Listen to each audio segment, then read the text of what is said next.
missed calls in a new city with a couple new walls and some new friends. They don't know who you are, but I like them better anyway. Cause they don't stress when I'm having some fun, and they don't guess if I'm feeling undone. Though I can't sleep now, I wonder if I like it better, like it better. We've been so unattached that I think I need to connect. Cause can't fall asleep alone. I think I still need you on the phone. Yeah, I can't fall asleep alone. And I just miss the way you go. And I hate the way we left it, pretending being selfish. But you know I cannot help it, cause I'm not the best with help. But still need you on the phone. Cause I can't fall asleep alone.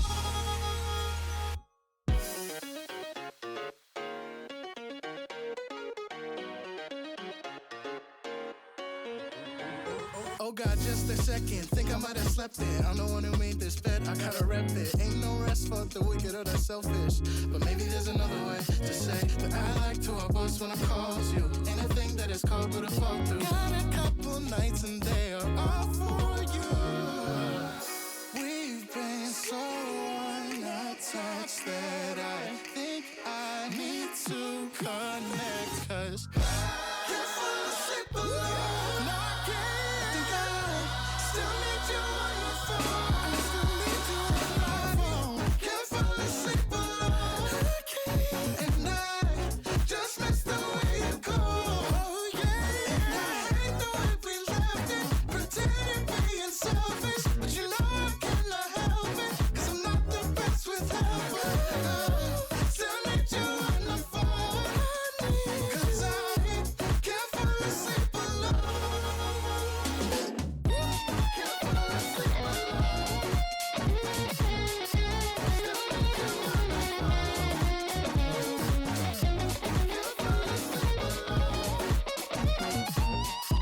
Just miss the way you go.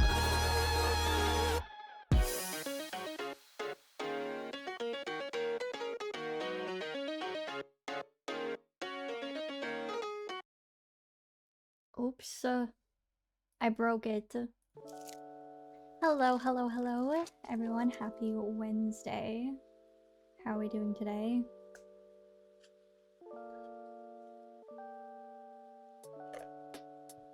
VOD watchers start here, at the beginning of the VOD. Happy Wednesday, happy Wednesday. We might have to end early tonight because I do have some more Ren stuff that I gotta do tonight. We'll see what happens. But for now, today, meeting detected. And closing Notion. Closing all my Notion tabs. Today we're spinning the wheel to decide our fate, figuring out what game we'll play. I remember that last time I messed up, and let's see. I remember saying I needed to fix the Steam Games Wheel of Names thing, but I don't remember what the problem was. So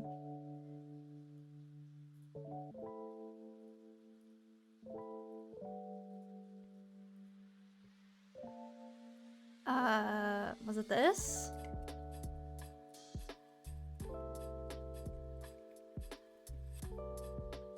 I don't remember. Anyway, let's see what we're playing today.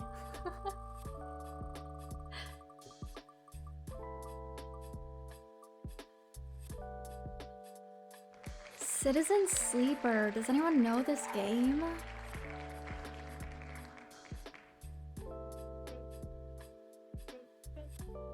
Hello, Path and Meowers. Hello, Vendetta. How are we doing? It's an RPG. Honestly, I feel like we've probably talked about all of these games when we were doing the sorting stream, but I forget. I'm gonna download it real quick, and then we'll play. critically acclaimed. Okay, good sign. Good sign. 9 friends have played previously. Great sign. Oh, I was downloading the wrong game. That's why. Citizen Sleeper. Let's see. 0 friends have played this one.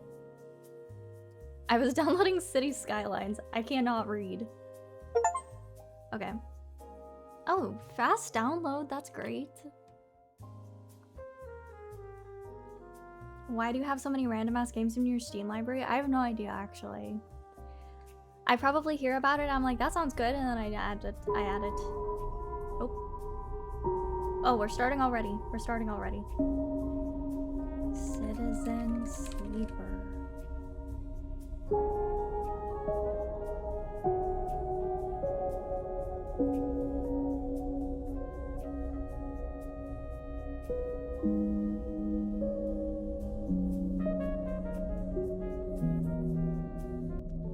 Okay. Let's see. Oh, the second one has recently been announced. Everyone has 20 Steam games they've never played, will never play, and will also never refund. Isn't there like a 2-week refund period? I don't remember, actually. Let's start. New game. Operator. An operator works with drones and high-precision remote machines to perform complex tasks from a distance. Sleepers assigned to operator work are usually cerebral and precise people. So not me. Extractors work on resource extraction, often in hard vacuum environments. Sleepers assigned to extractor work are often confident, self-sufficient, and have a high level of endurance. Also not me. Are these my only options? Oh. Machinist repairs and modifies automated systems used in industrial resource extraction. Sleepers assigned to machinist work are usually diligent, careful, and structured people. I don't feel like I fit any of these.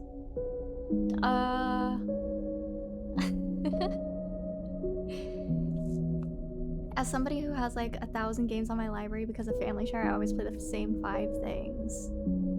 Very based. What character class do you think we should try? Let's see. Ooh, the skills might be helpful to read. 0 engineer. Wait, +1, -1. +1 endure, -1 awareness? Maybe that one.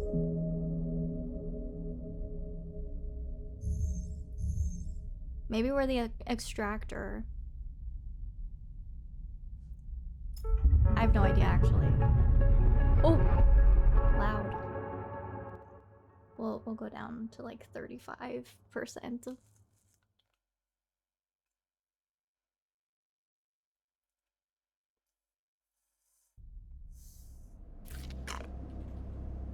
The first thing... Oh, where are you? Unknown. The first thing you become aware of on waking is the disconnect.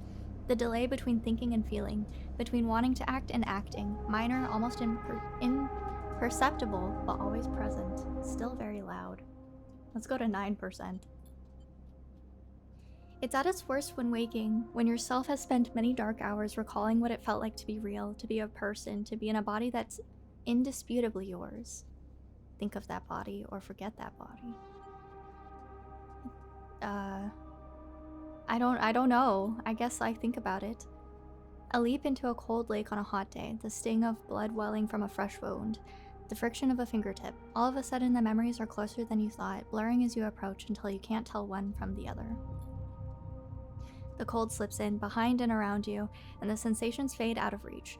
Perhaps you should be thankful for the dulled nature of this new body, given your current circumstances.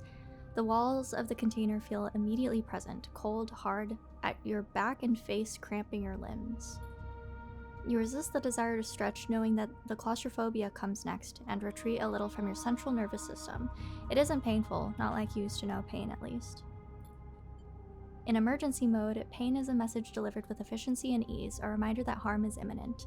There's no insistent throb, no trembling nerves, just a warning delivered with the banal quality of a digital notification. Right now there are thousands of them. Remember the plan, or remember the others? The others?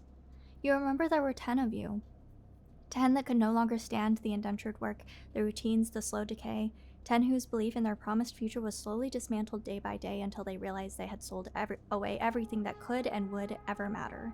10 that would escape or at least die trying. Jeez, this is... Oh. Thanks for knocking. This is very intense immediately upon waking. Some were lost in the shaft, others never found the meeting point. Only a few made it to the containers. But the freighter, as far as you know, left. That feels like enough to know that you might no longer be on that grim and heartless rock. Even if in the airless hold of a freighter you might freeze solid long before you reach any destination. Wait for the cold or try to rest. I guess I try to rest. But I am restless. It has been a long time since you left, surely weeks, maybe months. You are dully aware of damage to your legs, of your right arm. You have been reserving energy as much as possible, but your body still needs you to shut down many of its systems to protect you. You have spent much of that time asleep, knowing that anything else would be impossible to endure. You feel the weight of that impossibility begin to gather. It is time to sleep again, to nudge this false body into inducing delta waves in your emulated mind, and once again recoil into a dream where you were once a person. Time passes. The cold creeps further in. You feel something. Warmth. Not true warmth, but the indication of its presence. Your joints release from their rigor. Sound, too, everywhere screeching and shimmering so loud that your body ducks your hearing to protect its sensors. Then light, white as the cold, softer and softer until a haze of dirty yellow a figure appears. You are out. Oh, we're in. Dragos, pragmatic salvager. So it has been a few hours since Dragos pulled you from the container. You sit huddled in a corner of the scrapyard, swaddled in the reflective cold folds of a mylar blanket. You are slowly coming back to consciousness, back to life, and you stare at the ornately curving element of an improvised heater. You are surrounded by angular, incoherent lumps of ship, some corroded beyond recognition, others still carrying glassy wounds along their edges where a plasma arc sliced them apart. As you trace their shapes with foggy eyes, you hear a voice.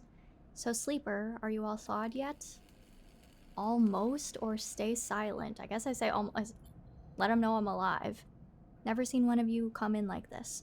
New frames must have better perseverance in sub-zero vac. Seen more than a few of you frozen solid to hull plates were inside-outer locks in my time. They weren't so lucky. Dragos comes into focus, shrouded in makeshift tech, his headset with its glinting eyes the mark of a drone operator. On his shoulder, one of the symbiotically linked drones perches. What? One of his symbiotically linked drones perches, its irising eye locking you with an unflinching stare. Last living sleeper that came through this yard was a while ago. They didn't last long. You struggle to read his... oh my god. By the way, I'm on like 5 hours of sleep. You struggle to read his expression beneath the tech, but he seems lost in memory for a moment, or perhaps he's just figuring out what to do with you. I plan to survive, what happened to them, or stay silent. I want to know what happened to them. Perfect amount for a reading game. Dude, you don't want to look at my step counter for today either.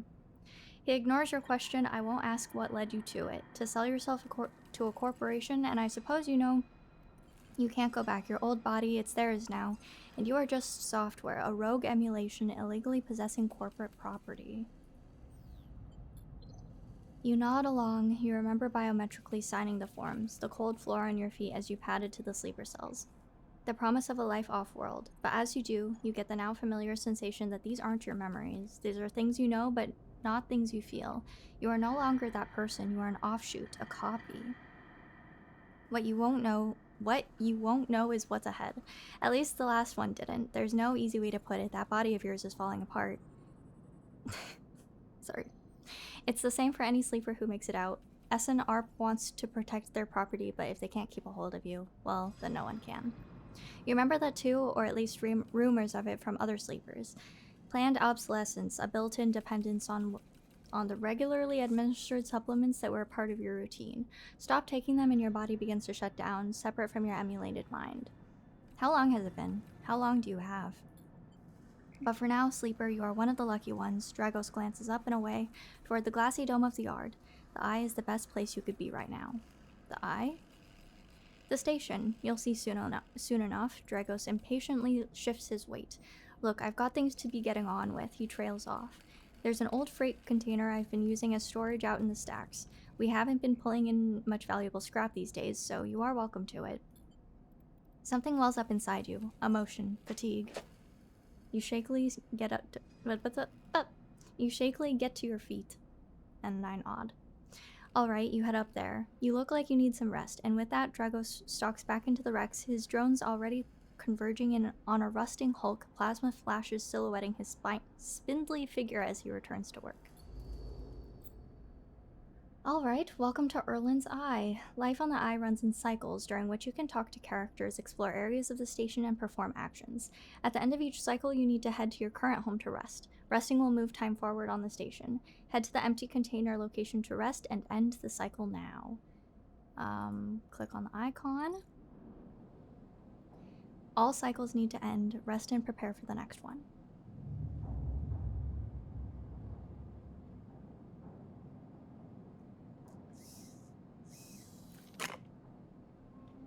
You wake a container, 4 steel walls. You wake curled up in the corner of the container and begin slowly assembling the world around you. After all this time, you still find this body, the one you wake in now, strange and disjointed. Its message is readable, but somehow wrong. You sit up, pulling the mylar blanket close against the cold. Here you are, on this ruined station, millions of miles from anyone you know. Are you still in the system? Did any of the others make it out? It's impossible to know. After all this, what matters? Escape, getting answers, building a life.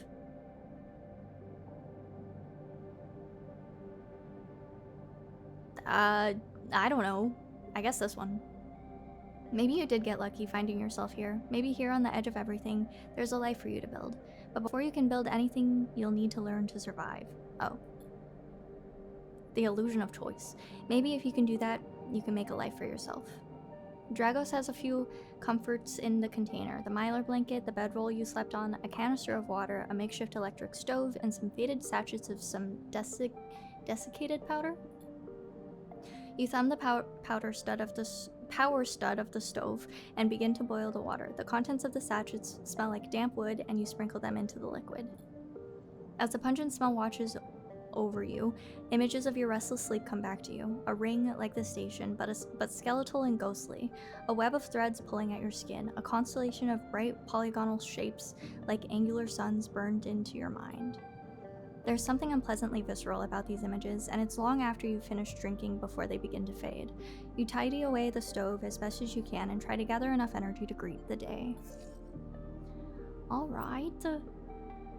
We have condition, which represents the current state of your artificial body. It depletes by 1 segment each cycle, but can also be damaged by violence, injury, or lack of food. If your condition empties, you will suffer a breakdown. Relatable. You'll have to figure out how to recover your condition now that you no longer have access to corporate pharmaceuticals that were keeping you alive. We also have action dice. At the start of each cycle, you roll your action dice. These dice can be used to perform actions on the station. The number of dice rolled is based on your current condition. The worse your condition, the fewer dice you have. Once you have used your dice, you can no longer take any further actions and must rest to recover them, ending the current cycle. And we also have energy. You need to eat to survive. This is represented by your energy bar. You can refill the energy bar by eating, but first you'll have to find somewhere to get food. Your energy depletes by 2 segments each cycle. Damn. Oh my god, I'm not going to be able to keep track of all of this. If it becomes empty, you will be starving. When starving, energy loss becomes condition loss, and your condition will also deplete at a double rate per cycle. Oh no. I'd like to Sims keep my character alive. What is this? Whoa, what is this? I can lift these. Items, data. We have cryptocurrency stored in air-walled sticks of memory known as shits? Chits? What time do the citizen sleepers eat dinner? Wait, what? It didn't explain this, right? Or am I just dumb? Dragos is standing on the corridor when you close up the container. He is still wearing his headset, and in the harsh light of the corridor, you realize it is implanted. A drone sits on his shoulder, its cache of sensor eyes rapidly rising. Oh, irising. How are you feeling? Not good. The drone chirps. Dragos nods. You notice that beneath the operator's rig, his skin is marked by burns and blotches. I know the container isn't much, but it'll keep you safe. He pauses. So, I'm not going to chit-chat too long. You well enough to work? Work? Look, I'll be honest with you, Sleeper. I didn't pull you out of that container out of the goodness of my heart. He looks away. At the yard, it's simple stuff. We hack these old hulls down, sell them off to the shipyards or the bright market dealers for cryo. Occasionally we'll pull out some tech, something with a bit more value, but most of the time what comes in is scrap. It's hard to find good hands here, but I figure as a sleeper you'll be used to the manual labor. And obviously I'll slip you a few chits of commission based on what you turn up. Chits? These. He pulls out a handful of small metal bars, air-walled cryo isolated from the market. It's what we used to trade out here. He stuffs them back into a pocket. He shuffles his feet nervously. Look, I wouldn't usually do this. In my opinion, you are best suited moving on as quickly as you can. And sleepers, well, he trails off. But things being the way that they are for me at the yard, he pauses. I need the help. Why? Things are a little tight, that's all. I owe a little cryo to a client here or there. He pauses, thinking of something else to add. Look, just come down to the yard when you are feeling fresher. There's plenty to do. Will do. He nods distractedly and turns and walks away, the drone hopping along ahead of him. See you later, he calls back. Looks like it's time to get to work. Okay, so here's our character. I guess these are things that I have yet to unlock.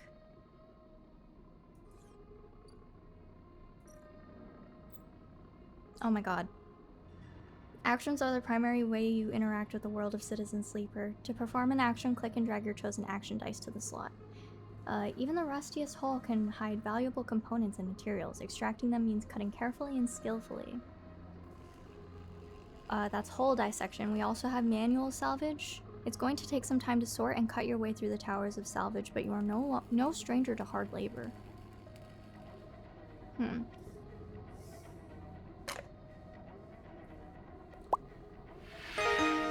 Green Dawn, thank you for resubscribing for 3... Oh! Thank you for subscribing for 3 months at tier 2. I appreciate it so much. Thank you, thank you. Is anybody else confused? Let's see. Actions reward you with clock progress, energy condition, or items depending on their outcome. There are 3 types of outcome: positive, neutral, or negative. Action dice. Okay, here's the action dice. Affect these outcomes as follow. Their chance, 100% chance positive. This is 50, 25, lower to 50. Okay, so we just want yellow. We just want yellow. As much yellow as we can get. Hey, much love from the Smurf community once again. Thank you so much, Smurf community. Much love from the entire universe. Let's see. Okay, there are either critical or repeatable. Critical actions can only be performed once. Okay. Risk, either safe, risky, or danger. And for this one, we want... we don't want the yellow one, and we don't want the red one. The skill that this action requires, either engineer, interface, endure, intuit, or engage. Either -1, 0, +1, or +2. This adds to the action dice when slotted and improves its value. Some actions require a +1 to perform. Okay, we also have a debt called in. This is a cycle clock. Dragos is tied up in something ugly, and if he misses a payment or two, things could get nasty. Back in business, every salvager knows that they are always just one lucky haul away from their next payday. Okay. So, do I put these anywhere, or what? What is it asking of me?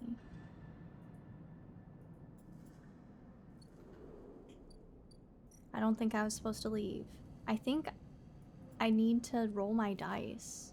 So we want these yellow ones, we can put them in safe and start working. I think that's how this works. I have no idea. Oh my god, we're back in business. Actions often progress clocks. Clocks are displayed below the actions that fill them as they track your actions and how they would affect the world. Filling a clock means something good or bad is about to happen. Left a message in your TikTok inbox? Sorry, I never check TikTok. The game kind of confuses me. I can't deal with so much text. Yeah, it's a lot of information at once. I wish that it would hold my hand a little bit more instead of asking me to read, but that's a me problem. Some clocks, such as the one tracking Dragos' debt, are cycle clocks. These clocks tick themselves once each cycle and can complete without player input. Any active cycle clocks will be displayed on the icon for that location. Okay.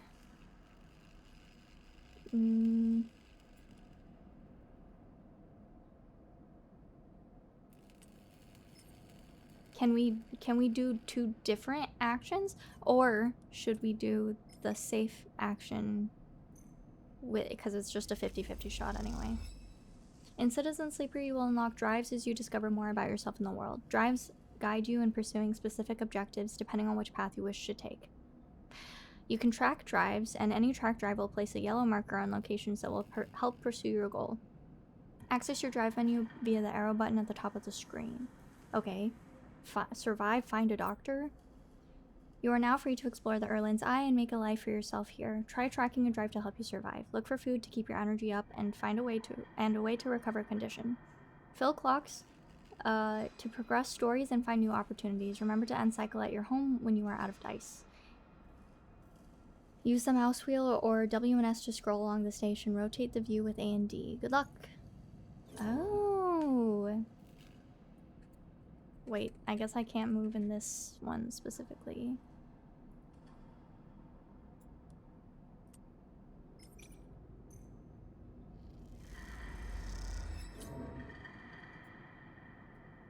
So what is this adding up to? What if we do a risky one?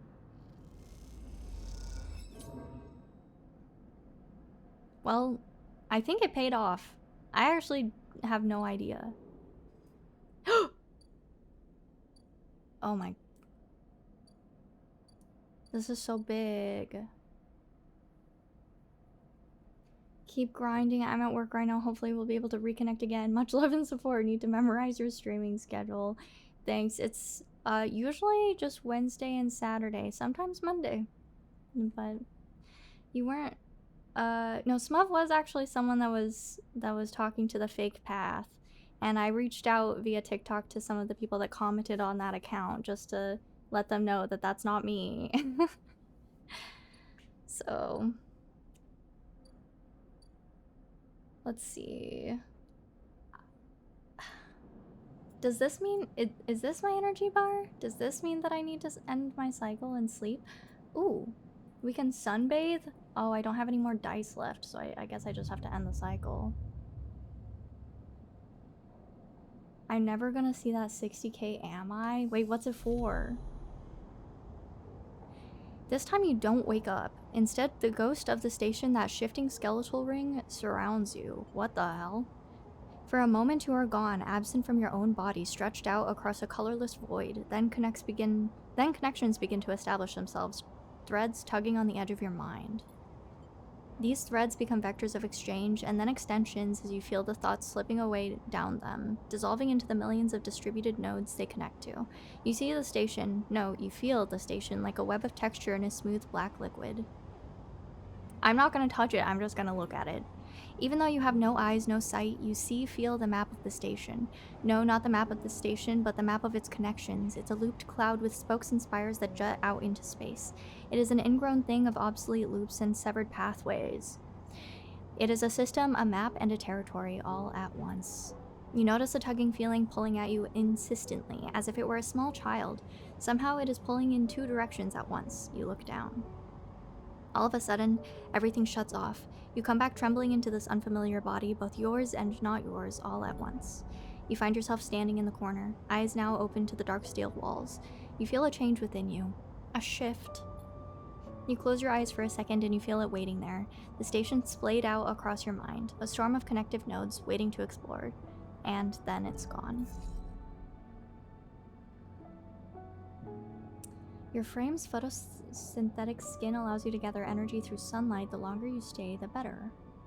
Okay, let's do a little low-risk roll here. It's pretty safe, 50-50. Negative outcome. Shit. No more sunbathing for me, I guess. What the hell? Let's go to this one. Helion Crossing. Merchants willing to run the gauntlet of the Helion system are rare, but those that do always return eventually. So I don't get it. We don't do anything with the clock. Oops. We don't do anything with the clock ones. You're not going to mention me at the summit and grow my channel? Is that what they said to mention? Wait, what was the 60k for? Let's see, we can ask for directions or explore the market. Ooh. Oh, wait, danger. Why wander when there are hundreds of people that live and work within the Bright Market?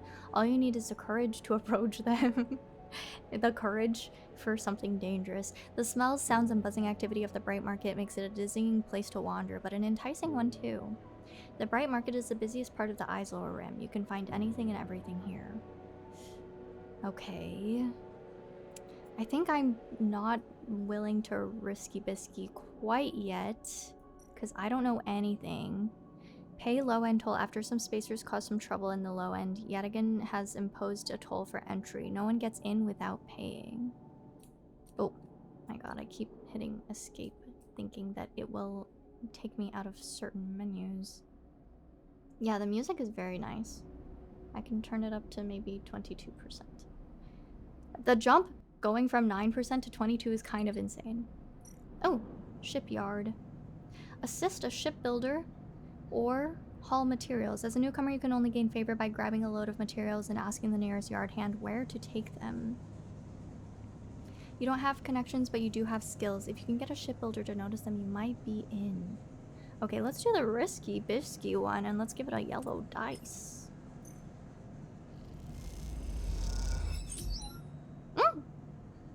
Plus yard hand and plus 5 cryo. Wait, that sounds good to me.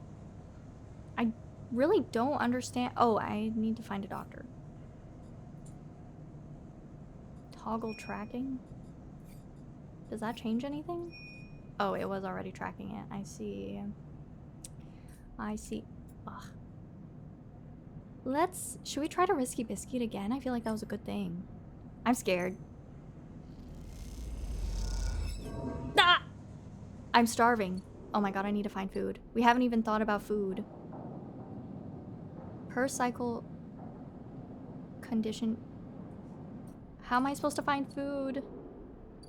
We need to find a place to find food. Or find a doctor, but... Steel dock plans? Wait. Some docking bays are there. Dude, is there like a kitchen? Or would that be too easy? Like, how... How am I supposed to find food? Maybe I just go back to my... If I just restart the cycle, does that restart my food?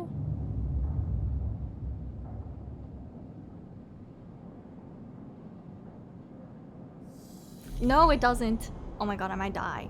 Again, the skeletal ring of the station fills your mind. It sparkles with glittering lights, like stars reflected in a winter lake. It is clearer, crisper than before. The threads still pull, but you remain in place, flickering in the flow.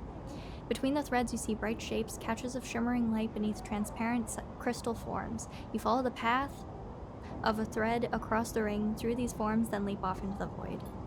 You begin to understand. These are nodes and connections, a map of information, of communication. There are so many layers, so many loops that it seems almost impossible to parse.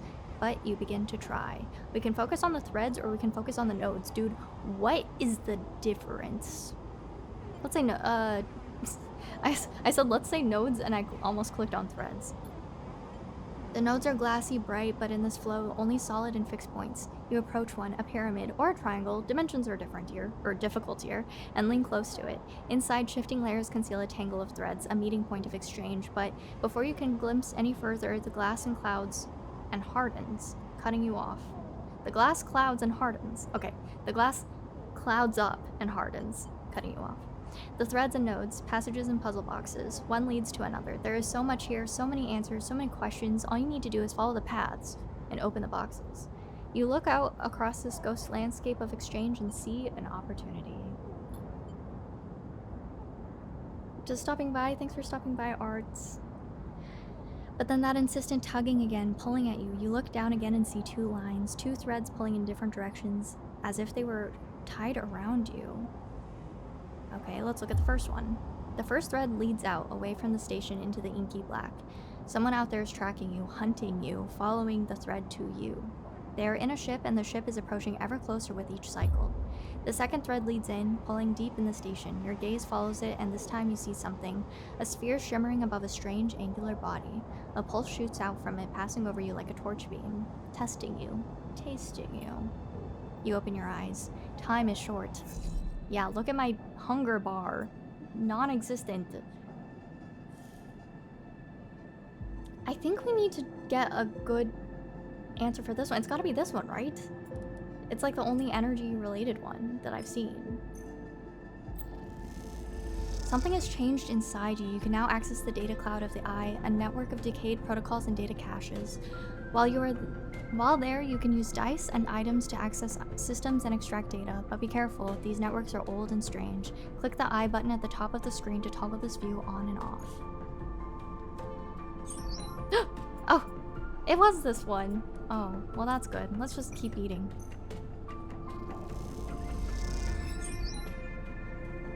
Excellent. Okay, what to do now? Maybe we go, okay. We go back to that first one. I feel like if we just keep,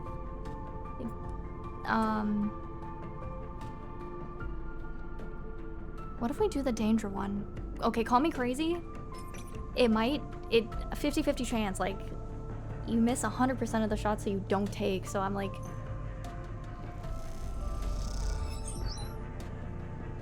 dude, we're 50% there. But I used up all my dice, so I have to end the cycle already. I feel so limited in what I can do in a cycle. Maybe I'm doing this wrong, but I feel so limited. Because now we have to end the cycle. Such a beautiful game.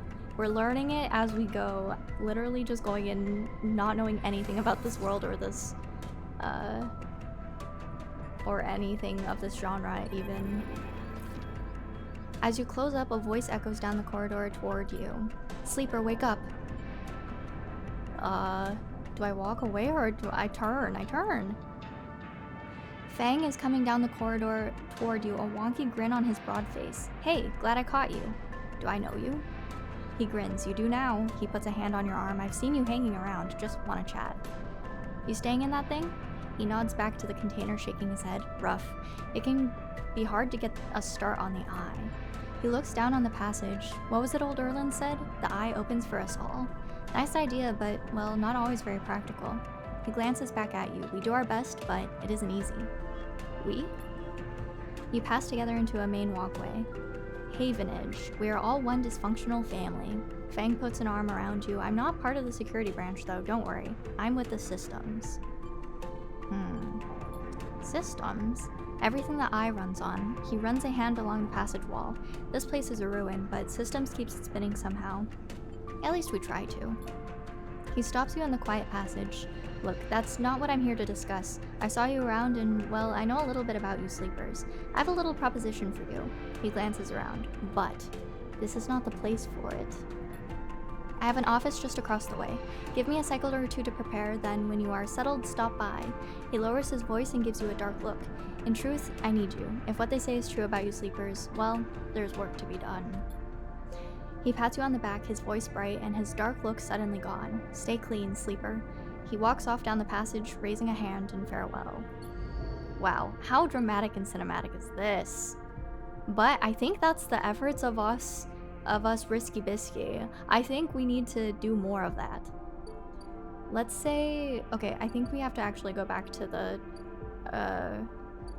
to do the work for our friend, right?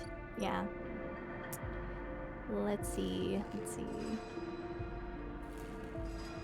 Okay, we've done a couple of safe ones. What if we put a little bit in the risky?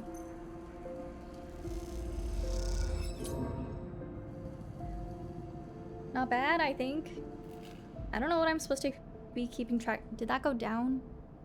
Should we try again? Okay, let's do a safe one actually. We have two safe ones.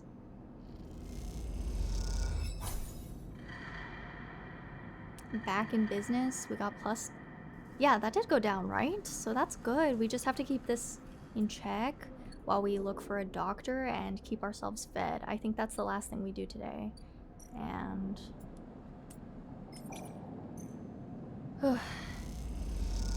and then we end the cycle. But maybe I'm feeding myself too much.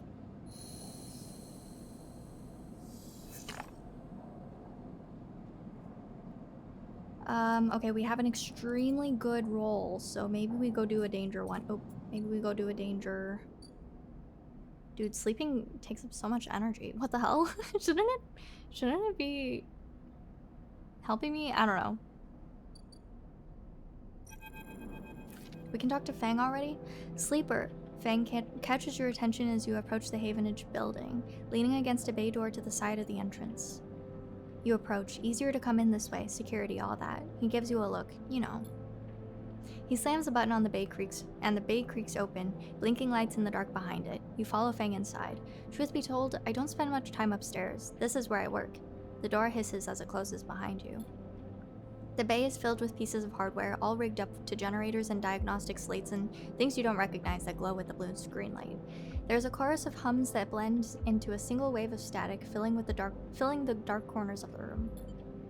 Fang leans on the server stack and gestures around. You like it? What is all this? He taps a nearby server stack, which beeps in response. This is my treasure trove, all dredged up from a sea of systems we call the Eye. You wouldn't believe what this place runs on. He steps over a towering block speckled with vents. Some of these systems are built from the original station, A1, from the Solheim built. The one Solheim built. We had to invent new components, repair things we've never built, reverse engineer entire subsystems into existence.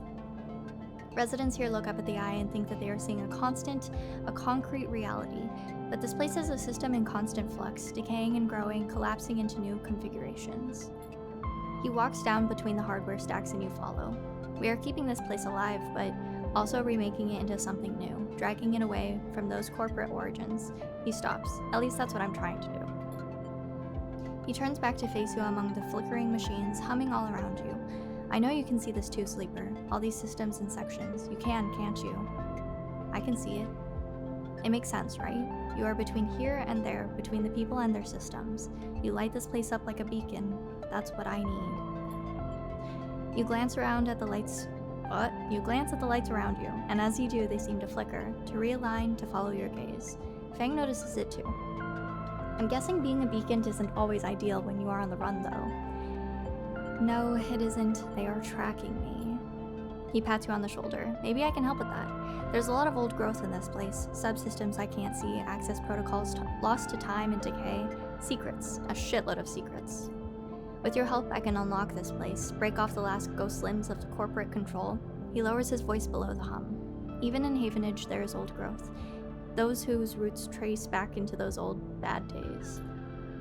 You help me dredge up the past, and I'll see what I can do about that tracker of yours. He winks. What do you say, Sleeper? I'm in! Fang pumps his fist and claps you on the shoulder. He meets your eye. You won't regret it, Sleeper. Fang passes you a ragged-looking metal tab. A gift, he smiles. It's a Solheim cipher.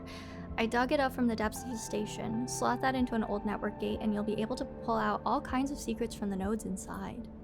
He walks you back to the front of the bay. Start by bringing me whatever you can to turn up. Whatever you can turn up. Use that emulated mind of yours and see what's out there. Let's get a picture of how things are. Those above, he nods at the ceiling, have granted me an acquisitions budget. I can pay you whatever useful data you bring in. I know you need it. He slams the door button again. Keep it quiet and keep it clean, Sleeper, and I'll see you soon. You step... Sorry. You step, blinking, backing out into the passage, those flickering lights still in the back of your mind.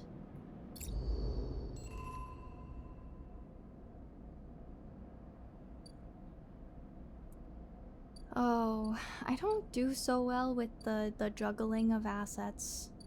What do we do? What do we do? What's this one? Helion Crossing. Oh, this is just a cycle. Can't really do much about it. What if we steal the dock plans immediately? Just kidding. Let's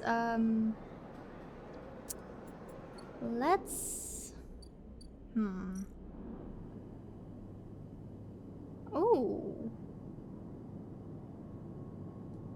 Huh. We can buy some scrap. The freighter crew are eager to get their payload into the ore exchange, and they'll pay a wage to anyone willing to help them. Why is this dangerous? Why is this dangerous? There are too many options, too many things I can do. Should we explore the market? Yeah, my voice is gonna be non-existent tomorrow. Low-end gate. I'm feeling like,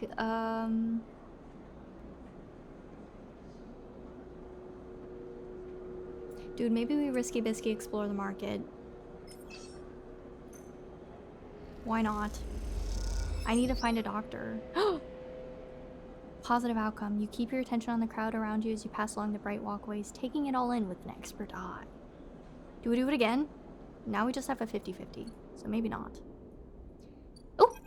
Street food vendor! Memphis is busy, his broad face uplit by the makeshift gas burner in front of him. With precise, delicate movements, he lays thick chunks of marinated fungus into a dented wok. His other hand idly tosses a metal bowl of sliced vegetables in some red-flecked dressing. The smell is incredible.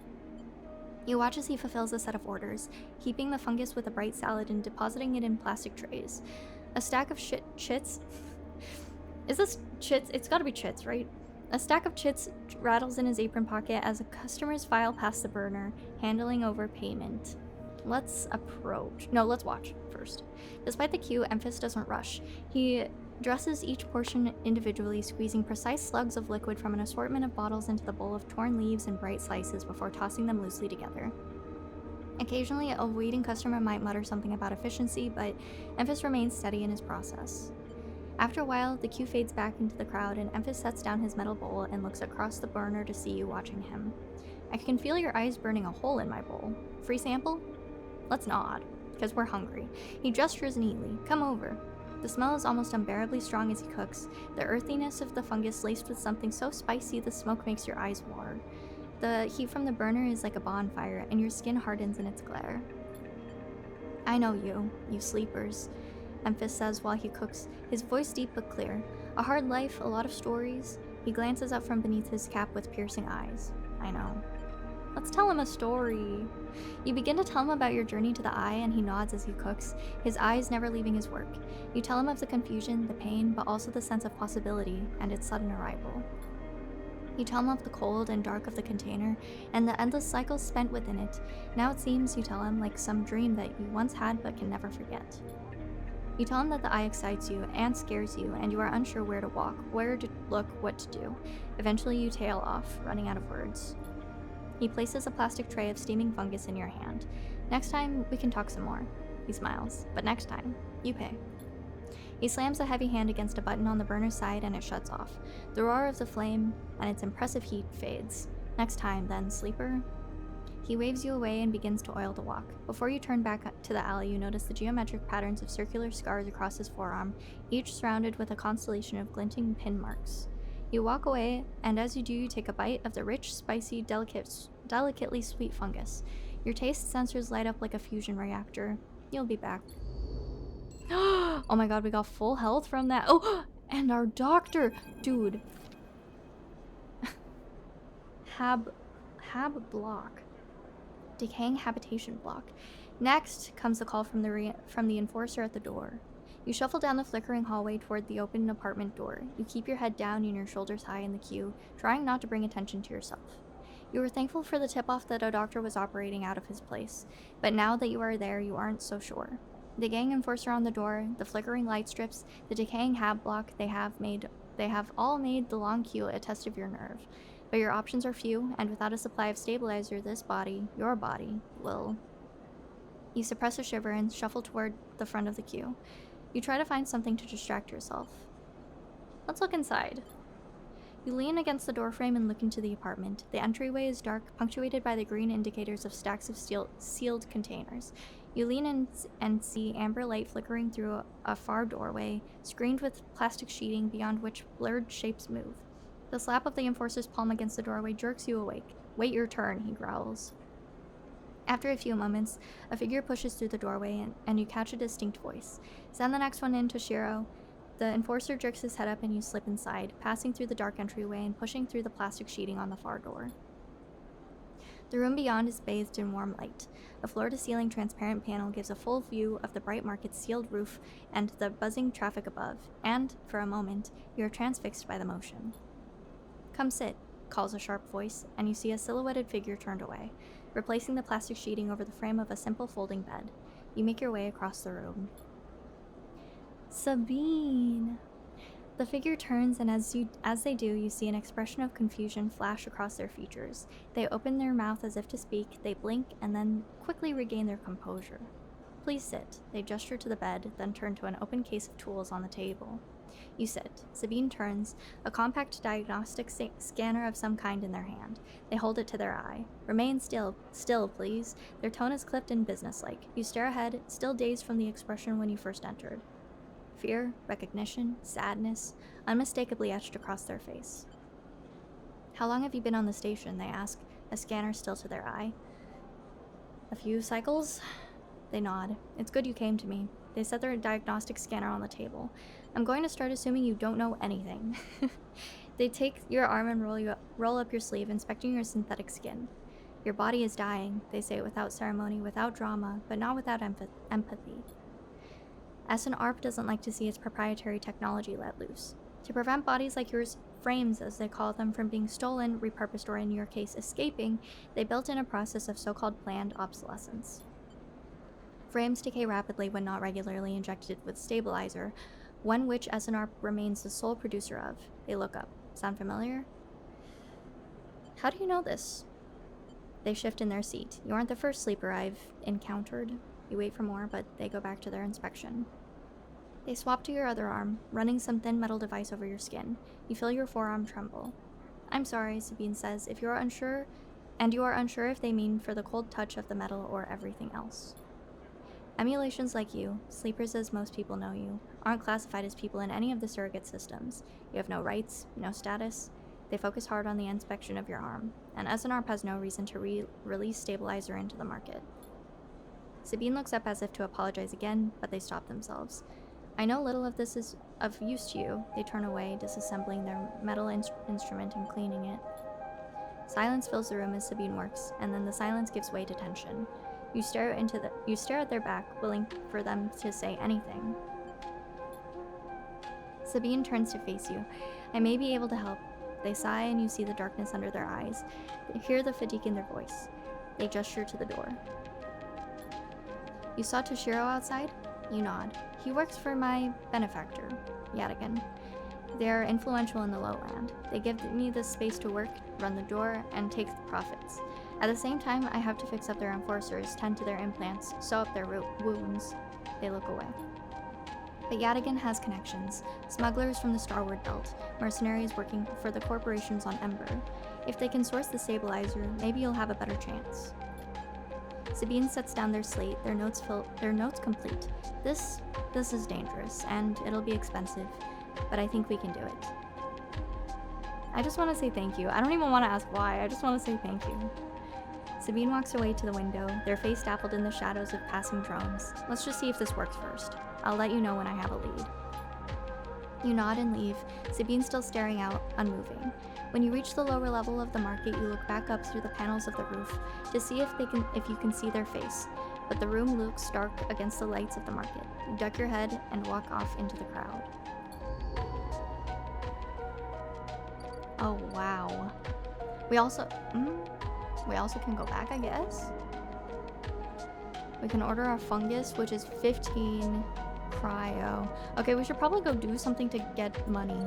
We haven't done any money getting things today. Okay, and then we have our new sourcing stabilizer cycle to keep track of. But what's this like pinging yellow dot? Maybe it's this? Complete? No. Maybe we just have to wait. Maybe that just means that it's part of the objective.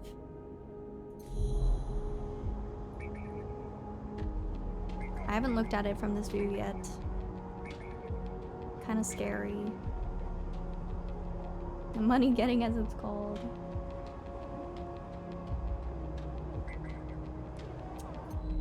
Okay, let's go look for some money. Let's go get some money. Not this one. Where's the other one? This one? Dragos' yard. Let's just do a safe one. Maybe we do a risky one. It's a 50-50 chance. We've been fine so far. I feel like in the tutorial stage it's like more likely to be good.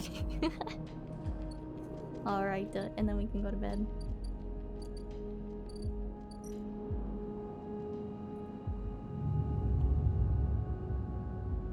Everything is a 50-50. It either works or it doesn't.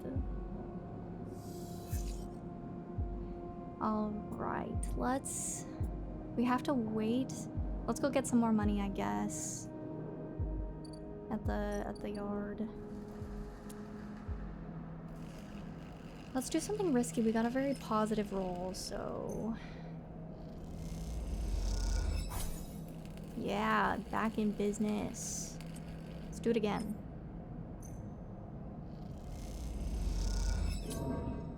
Ah!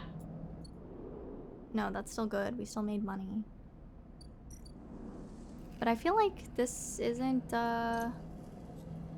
changing. Am I doing this wrong? Anyway, we're out of dice. Today was a short day. Let's go back to bed. Unless... No. I was like, maybe we can just interact with someone.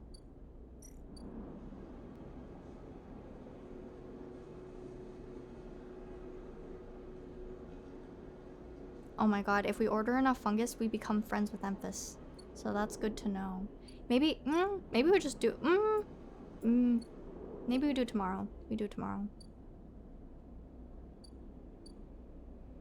Where's my sleep? Oh.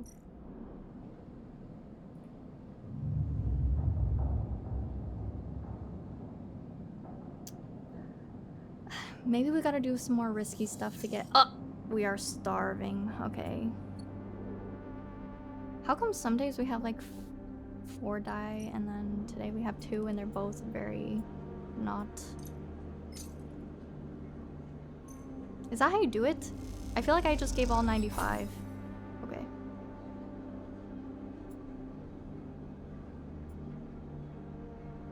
Oh, your mouth stings as your sensorium sends warning signals over and over. This is the good stuff. If we revisit the market, what is there?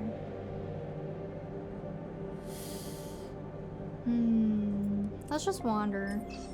Dude, I'm not even worried. Everything's been working out for us so far.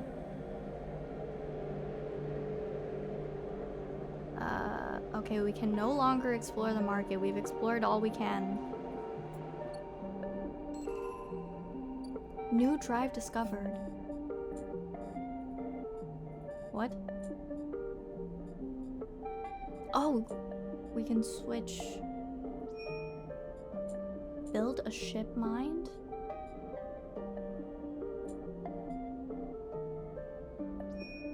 Oh yeah, I totally forgot about our tracker. We should probably go do that as well. Can we go see Fang? Dude, there's too many things to do right now. Deliver data. Oh! Dude, where did this come from? Wait.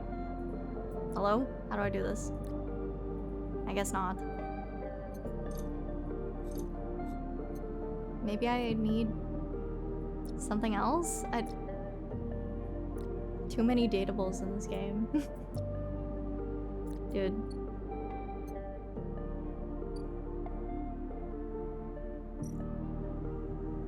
Okay, we'll do something a little risky. We got a really bad die, but Why not, you know? Otherwise, it's a waste of the day. Ah, I just wasted all my energy with a negative outcome. Okay, we go back to bed. Maybe I should have just done photosynthesis or something instead. Because I'm being hunted.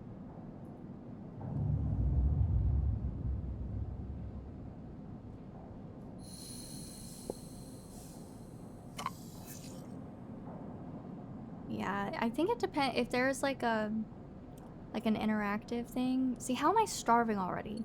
I ate yesterday. We're gonna become friends with Emphas before we finish any of our other tasks just because we need to eat.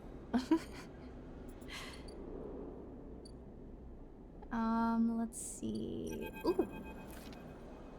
The first thing you see on entering is the glint of Toshiro's implants, like a cat's eyes in the dark of the corridor. He nods you in as you arrive at Sabine's door. The entryway is still dark and you push through the sheeting into the surgery.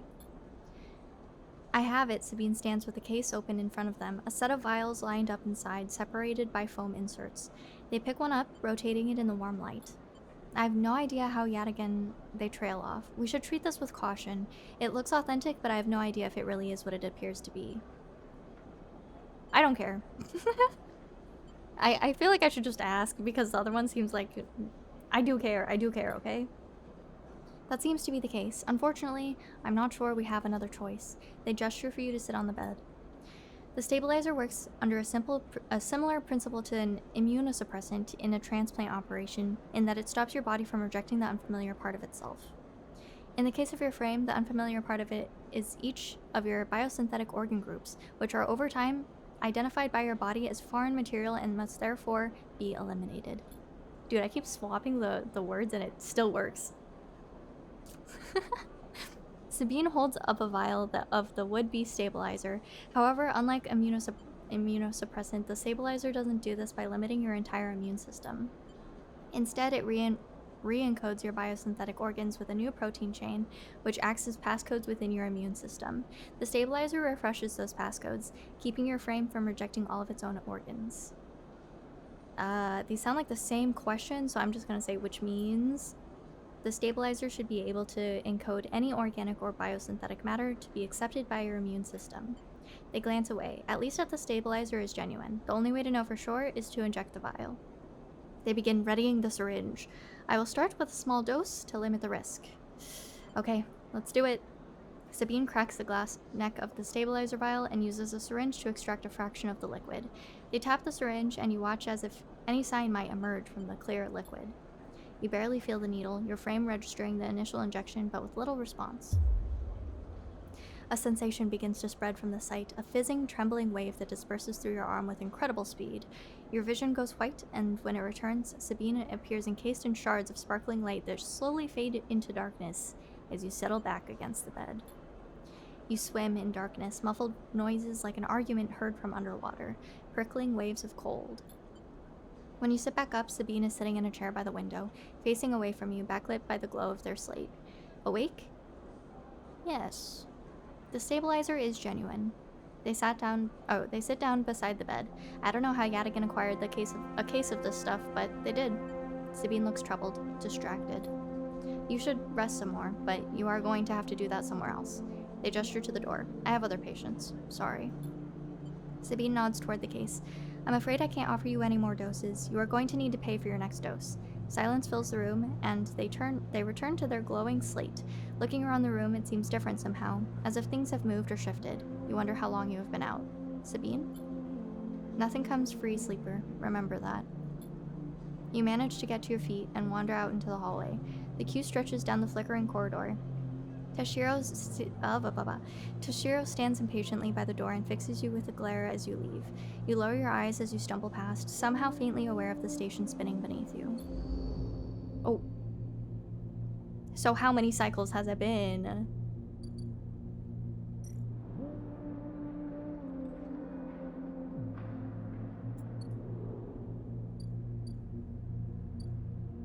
Oh my god.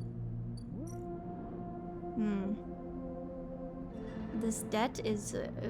what happens if it hits red? Okay, we'll do a risky one.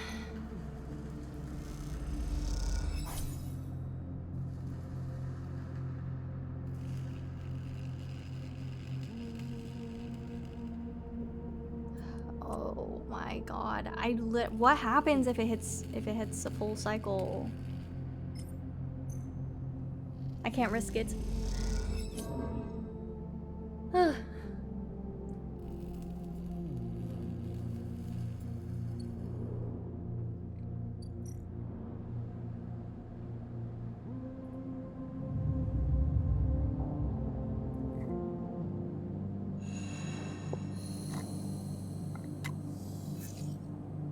I'm starving again, but we have 5 die.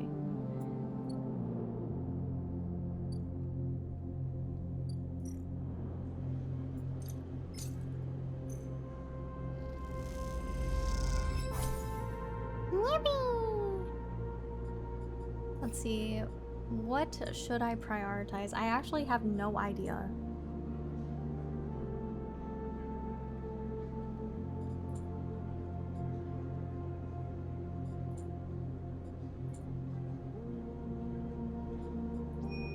Does this tell me how much I have to do? No. Oh, let's go talk to Fang. Wait, I already tried and it wouldn't let me. Maybe there's something else I have to do for this. Ooh, this is new. As you cut into a hull plate, you hear raised voices at the entrance to the yard. Usually the torch drowns out the background noise, but as the metal squares... Oh my god. As the metal squeals and gives away, you hear the rumble of growing anger.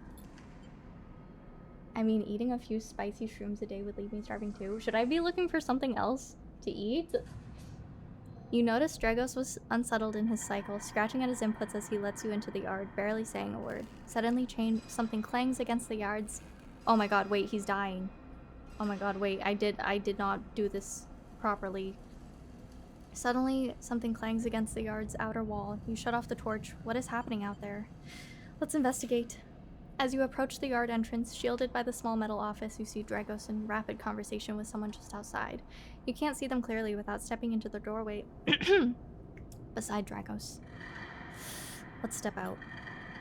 You step out into the cold light of the doorway, standing beside Dragos. The conversation halts. A man standing opposite, heavy sections of a salvager's worn and modified back suit covering parts of his body. He sneers at you through a thick beard. You one of the old man's assistants? Hope he hasn't promised he'll pay. Do I defend him or do I stay silent? Dude, in this instance, I stay silent because I have no idea who I'm talking to. What are you looking at? He raises a hand so you flinch. Just another drone. He grabs Dragos by the shirt. Time's up, old man. You have 6 cycles to make a payment or we take this place. He turns back to you. Find a new job, haunt. This one don't pay no more. The salvager stalks back into the corridor, calling back as he does. I'll be hanging around, so don't try to sneak away. You turn to Dragos, who is glancing around the yard, hands shaking. Are you okay? Why did you have to stick your neck out? I didn't. Dragos snaps. Can't you see this was private? He rubs his head. Look, just get back to work. We'll talk later. He walks into his office, closing the door behind him. You return to the stack of hull plates, thumbing the torch back on it and cutting away. You try not to think of the way the salvager looked at you, his eyes fixed on you with both disgust and fear. For a while, all you focus on is that white-hot cutting point of the flame as it dips through the metal plate, the paint and laminate blistering and burning away as it does. Dragos comes to you a little while later, when most of the plates were neatly sliced, ready to be taken to the dealers in the bright market. He looks at the pile of plates with his blank, glassy eyes. That was an old colleague, he sighs. He's one of the ones who set me up here, in this yard. He looks around the yard and you suddenly wonder, was this his home or his prison? We set up a while back. They lend me the funds, I buy the hulls, I slice them, move them on, and they take a cut. But lately the costs are higher, the cut's bigger, they're choking me out. Dragos sits down heavily on the hull plates. I need your help. If I don't make a payment in 6 cycles, they are going to take this place. This is all I have. You look around the yard, most of the valuable hulls now cleared, rusty scrap piled against the wall. We'll pay, we'll push back, we'll figure it out. You aren't sure Dragos has heard you, and you both sit in silence for a minute. He gets up slowly from the plates, a tremor in his hand. He nods, then wanders back toward the office, a half-broken drone trailing in his wake. It's time you left too. Well, I guess the cycle was reset, maybe, but we have a final deadline upcoming. So we just gotta keep working. But dude, there's so much stuff I gotta do. I can't just work all day. And also, yeah, I'm being tracked and I need to stop that. Let's go talk to Fang. Or let's go see if there's anything else we can do about Fang. Ooh, this is new. Ah! Oh, safe! Why is it... Oh, locked? Skill upgrade required. Damn, okay. Then why show me it is available if I cannot do it? Ort exchange. We can sell components here. I don't think I have any components. Or play the exchange. The flow of chits and components in the exchange is complex, but a sharp eye and some tight trades can net you good margin.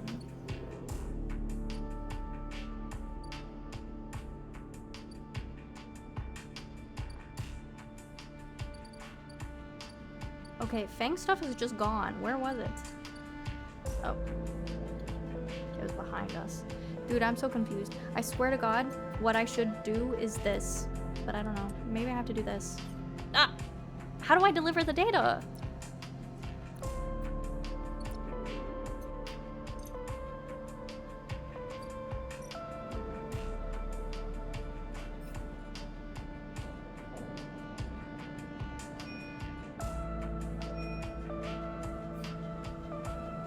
It just says one.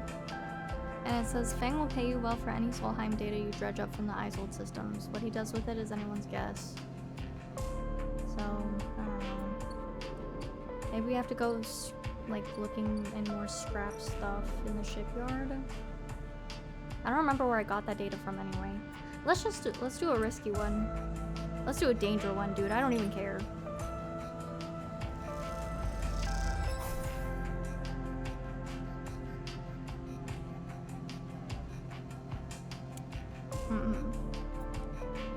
Let's do it again.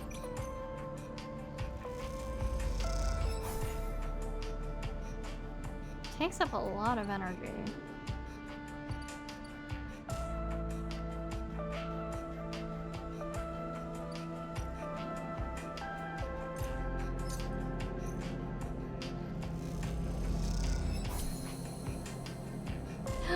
Fungus fan complete. Emphas doesn't... Oh yeah, we already read that. So we're friends now. So does that mean...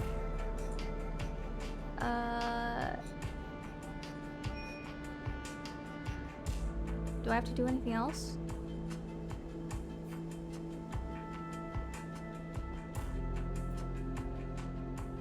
Maybe one more. No. I'm gonna run out of money. Oh, yippee! Sleeper! Emphas calls out to you, a booming voice that echoes through the corridor. Tell me a story. He throws a handful of chopped mushrooms into his wok, the fire leaping to meet the oil. I see you. Cycle in, cycle out, but we never speak. Tell me a story. What kind? Any kind. He pauses to drizzle something from a plastic bottle into the wok.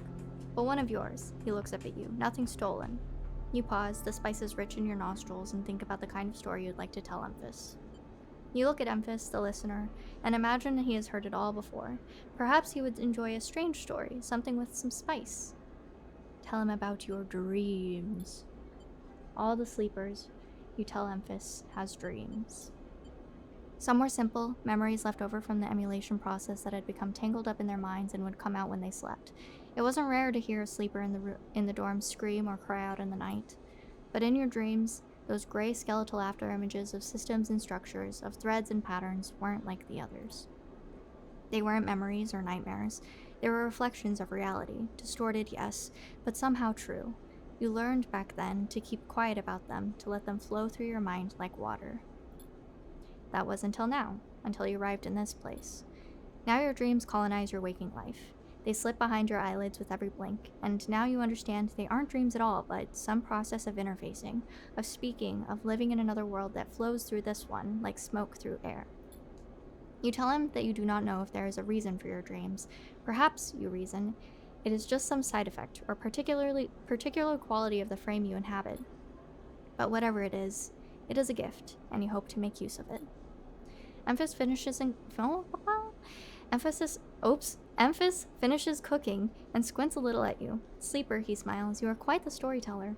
He eyes you and you realize that he is trying to gauge how honest you have been in your story. Emphys passes you the meal he has cooked, and you take it gratefully. As you eat, he talks, a natural exchange.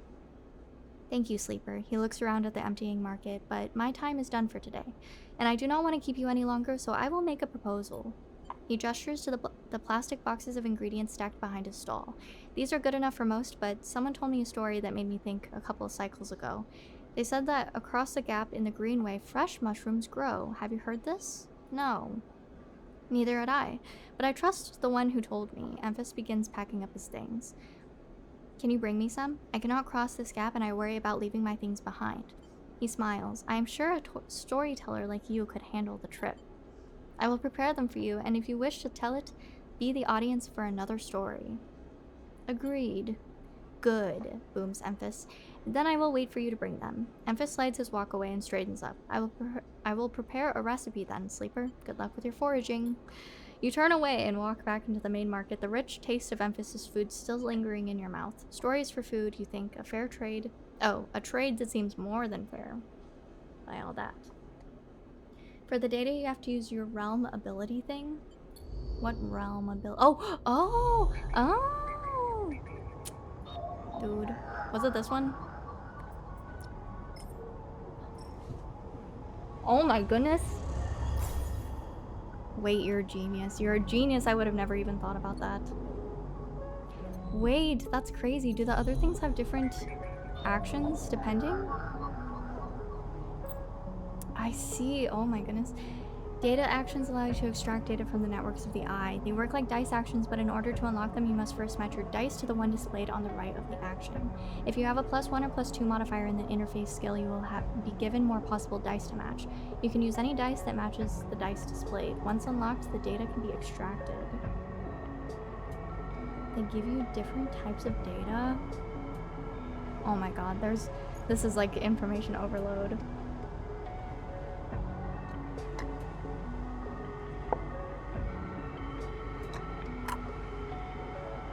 After finishing this game, I was so close to getting a tattoo dedicated to this game. Wow. Let's see. What else is there can we interact with in this dream world?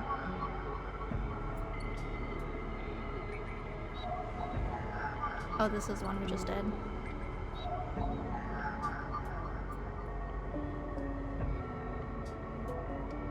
Wait, match input?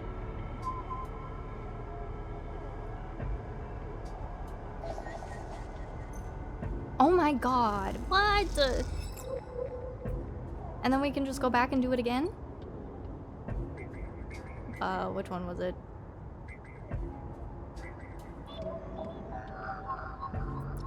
Oh, wait, now we have to match this input.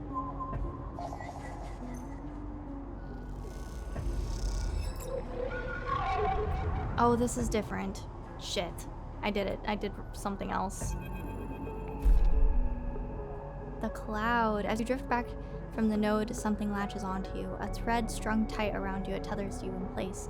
A taste. The voice makes you shiver. Its source somehow both distant and close behind your ear. You see a distant glint of light shut off, and then suddenly a shape is at your side. It stalks around you, circling like a shark, like a wolf. Entity unknown, astringent, processing. I guess I resist. You struggle against the thread and it tightens in response. A glittering garret. Please hold. The thread around you thickens until it is a ring, a cylinder, a tunnel of light circled around you. It is blinding for a moment, and then it is gone. As it fades, you see a figure, a creature in front of you. Its strange head flickers between different angles, reading you. What are you? What did you do? The shape paces around you on lithe legs, though there is no ground here to pace on. Entity.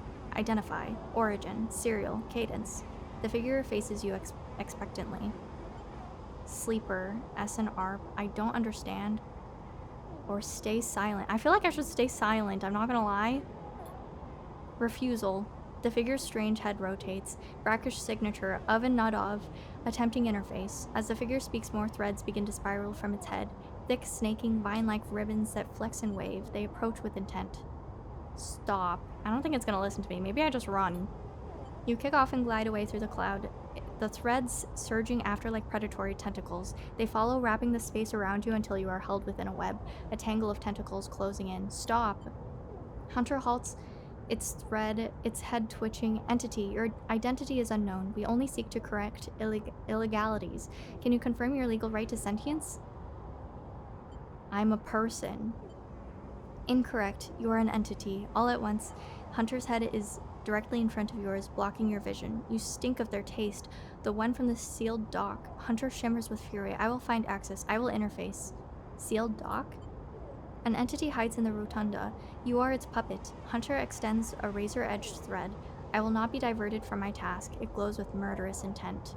We strike. You lash out with all your force. Not a physical strike, but a spike of interference leaping out like a tip of a spear. Hunter stumbles, shifts, separates. Wake up. You open your eyes, blinking back into the station lights, shaking with fear. Oh god. Dude, I was not intending to do that. Oh no. We don't have this one.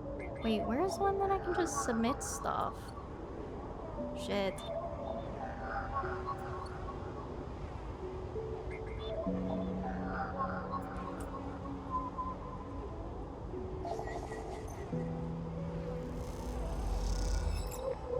Ah! This is different too! Oh no.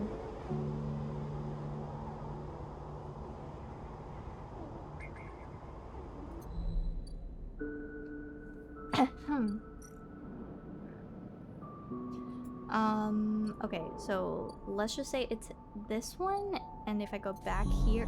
Oh, that's not how it works, I see. I see. So how do I submit the new ones?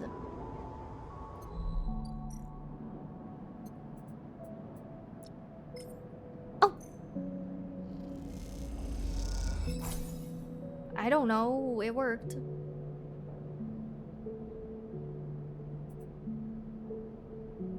We also have encrypted key, a stream of passcodes able to unlock the station's aging maglocks, and a cache of raw data from Havenage hardware. Okay, good to know.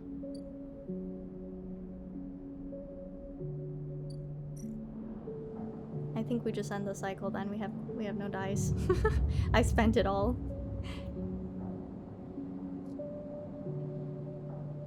We're gaming so hard.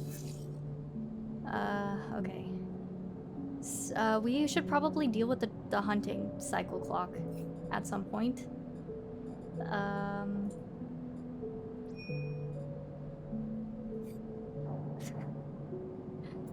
I don't know how though. Oh my goodness.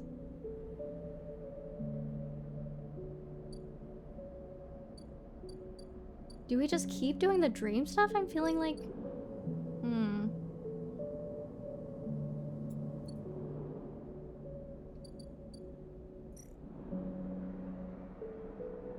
I'm feeling like it might be a waste though if I need to do other things as well. Dude, management is difficult for me.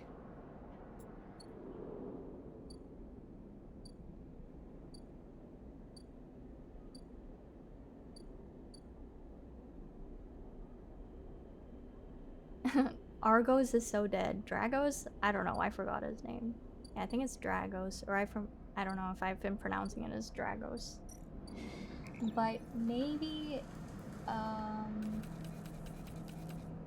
Dude, wait. We have new options. We can either make a payment or we can negotiate the debt. But this has a danger sign. The Salvator is hanging around to keep an eye on Dragos. Maybe he could be persuaded to lay off the old man. Wait, if we have a super high roller dice, do we engage in the danger? Negotiate the debt? I'm kind of tempted to because I have no time. I have no time to deal with this. I gotta take the tracker off me, dude. What happens if we go back here? What do these say? Are there any that I can just...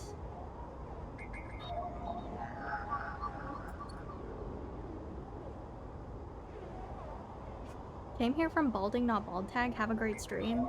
Yeah, no problem. Understandable. Welcome. You're looking for your fellow man. No, none of these look the same as the first one we hit. Let's just go back. I'm very tempted to just try to negotiate the debt. I'm not gonna lie. Let's do it.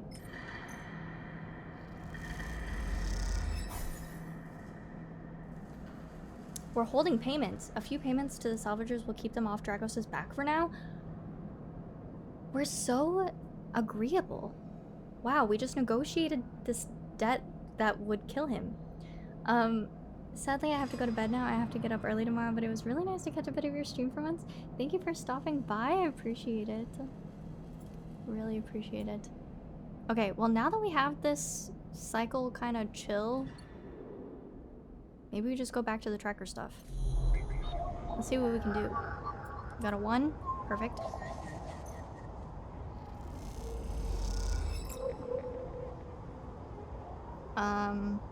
Neutral outcome encrypted. Oh, a lone connection feeds into this isolated node. Its last access timestamp is 1,000 cycles ago. Okay, maybe I should read them before I just do them all. Solheim Daemon attempts to protect this node, squeaking out protective protocols like a mantra.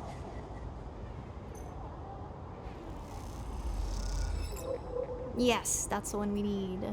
I think we just do the Solheim ones if we see them. I think that might be the key. And if we can match them, we can't match this one.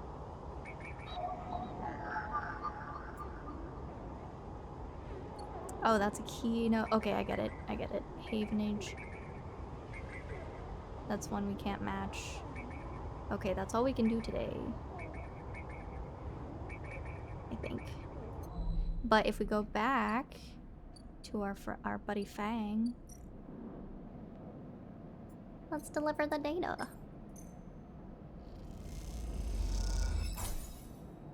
Yippee! We just gotta do one more.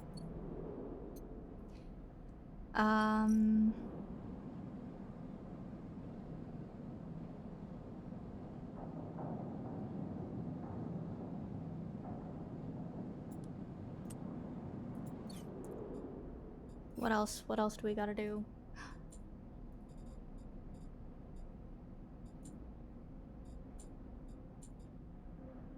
We can bile a vial of style. I think we do that next. We go back to our doctor.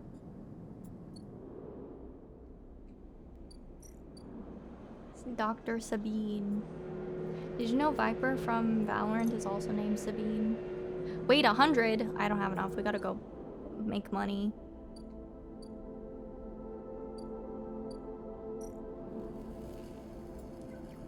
Okay. Oh. We can no longer make money from this one. We go back to the shipyard, I think. Haul materials, a ship to sift built. Risky bisky. Negative outcome? Oh my god, no, try again. Okay. Whatever. We made no money. We go back to bed. Story of my life.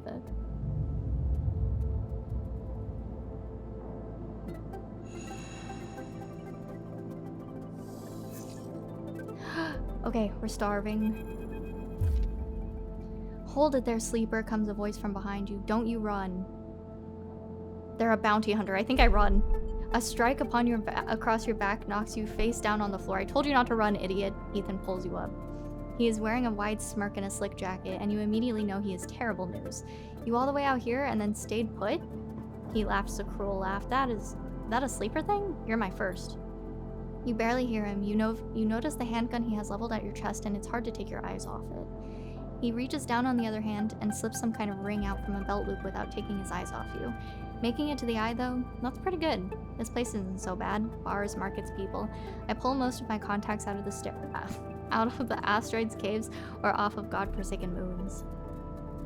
He splits the ring into 2 perfect circles. It's hard to hit oh my god. It's hard to hit civilization when there's so much space to pass through. I'm just gonna stay silent. He reaches over the side to slide the rings around your wrists. Go easy. Let's make a break for it. I'm not gonna let him. You see a chance the moment his eyes leave you to watch the rings. You spin, knocking him away, sprinting down the corridor. Then the shot rings out, echoing off the metal so loud it hurts your ears. A bullet hole smokes in the wall behind your head. You freeze, and Ethan closes the gap. This is a very boring routine. Trust me, I've seen it all before. He slips the rings over your trembling wrists. Ethan nudges you to start walking, to the ship and home. He whistles, going easy. You stumble down the corridor, your hands behind you, your mind racing. We can work this out. Please stop. Who hired you? We can work this out. Can we? I don't see much in the way of assets in your possession. Ethan yawns and continues to nudge you down the corridor. Shame to come all the way out here just to head back to Asenarp right away. That tracker of yours makes us too quick. Damn, we were too slow. I didn't figure out I didn't figure it out at all. Chat had to help me with that, but oh my god, we were too slow with this tracker. Was hoping you'd put up a bit more of a chase, you know? A running battle through the bright market maybe, or a holdout in the low end. There's a few establishments I would have enjoyed checking out while I was around. You walk on in silence for a little longer, desperately trying to think of a way to escape. That Asenarp tracker will be the death of you. Hey, I have an idea. Ethan interrupts your thoughts. How about on the way back to the ship we stop for a drink? I'm buying. He laughs at his own joke. I have a better idea. This better not be one of those where you do a dramatic pause and then try to jump me, because I'm pretty tired of that. Although, muses Ethan, I've got myself thinking, what's the rush here? Here we are in one of the most lawless joints in the surrogate systems, and we are heading for the exit. He pauses and you trudge on in silence. Okay, here's the idea, starts Ethan. You and me, we make a little agreement. Here are the terms. He turns you to face him. You run, or leave, or try to abandon the eye, I shoot you. You plot or scheme, you try to kill me, I shoot you. But, he smiles, you come meet me at the establishment of my choice every few cycles and you pay my tab? I don't shoot you. He pauses. You don't pay my tab. He rattles his handgun. You get the idea.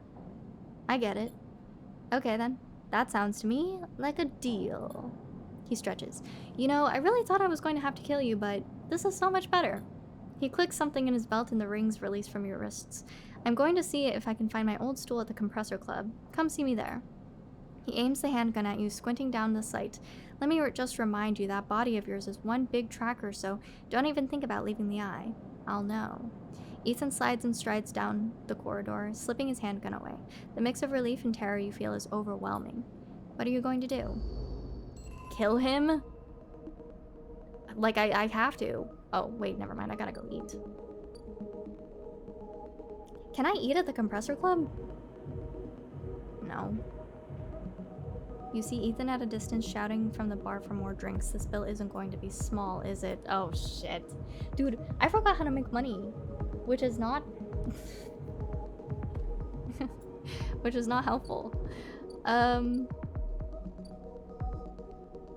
am I supposed to pay off Dragos' debt? Pay off this bounty hunter? Pay all the food that I need to eat?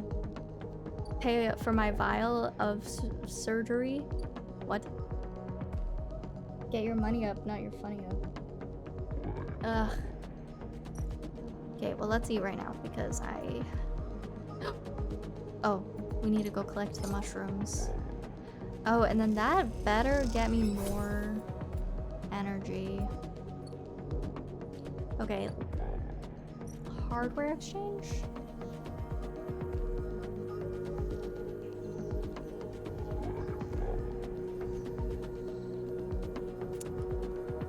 Okay, let's gamble, I think. Maybe not this one. Well, not the worst. I don't know. 19, I feel like is nothing. I feel like that's nothing. How do I make money? I forgot. Thought I was working at the shipyard, but I don't think it's that. Merchant trader. Oh my god, I could buy a ship mine fragment for 60. And then what?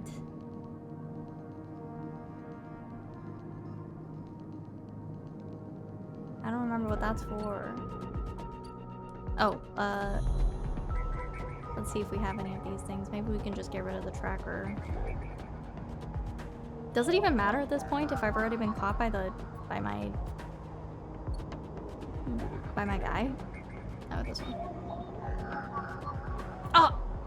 I used the 4 on the gambling shit. Okay, never mind. We should have checked those first. Oh my god. I'm not good at this, I think.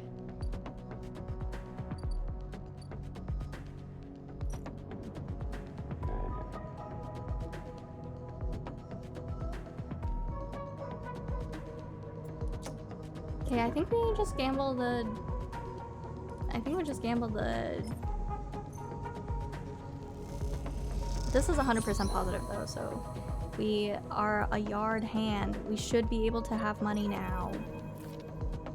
From the walkway, the side wheel horizon looks impossibly vast, a landscape of plating and frames. All along her flanks, torches flicker, drones maneuver, arc lights glint. The sense of scale of industry is both stunning and strangely unsettling. She's quite beautiful, I think.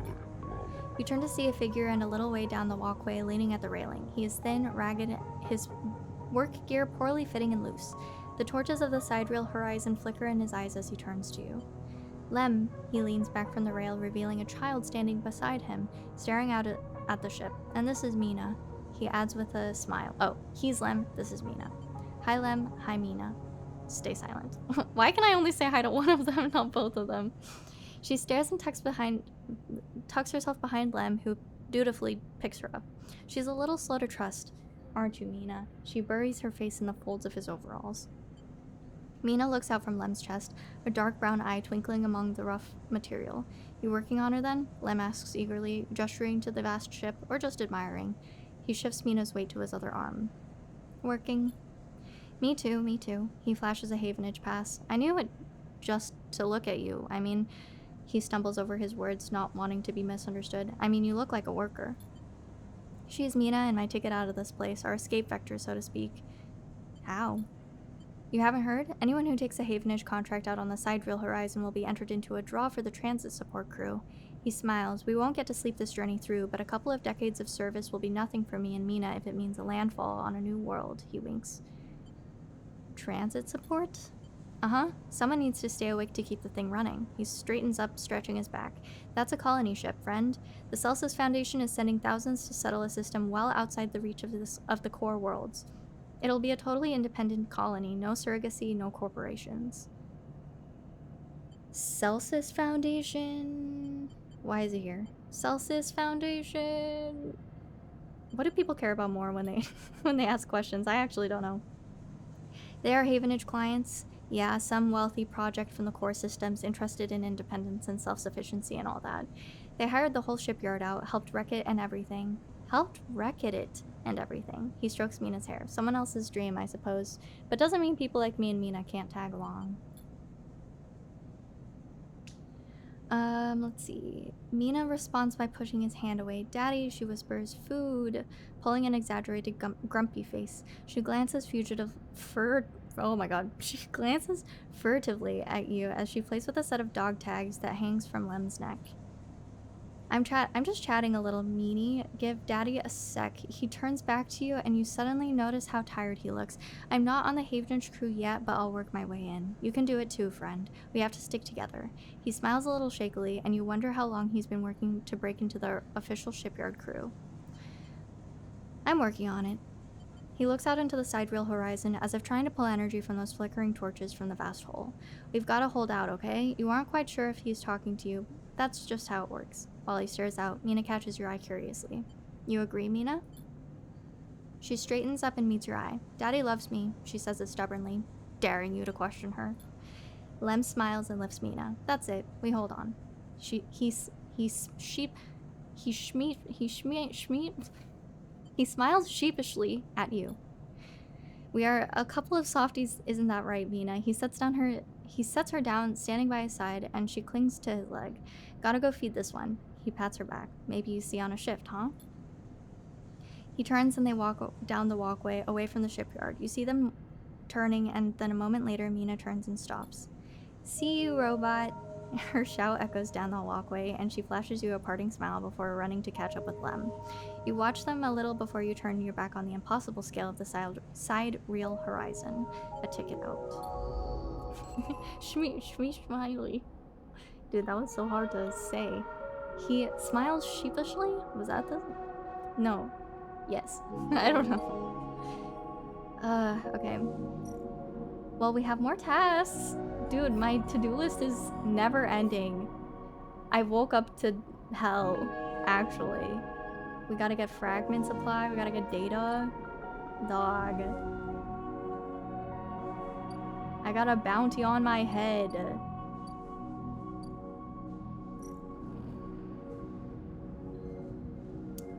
And, we gotta keep paying.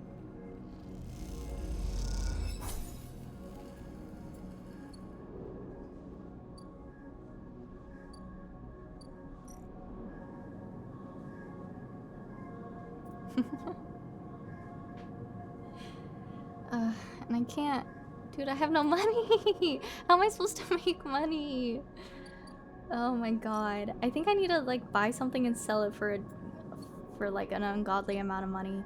Or we just rob the plans. Dude, I'm starting to think we should just steal the dog plans when we have a 100% roll.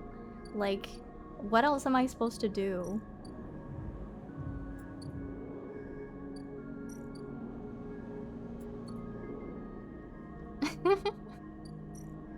I do really like the game. I like it more than I thought I would like when we initially started it, because I was like, damn, that's a lot of reading. But now I'm like invested in the story. That's how they get you. Oh my god, and I need 100 for the surgery. Okay. No problem. Was that this cycle that we already did this? It's hard to keep track now. Oh, I don't think so, because I didn't see any Yadigan agent. Let's try this.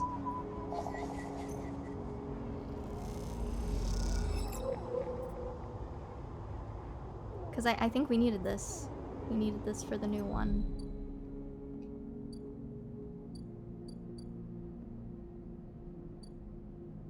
I don't remember. No, not this one.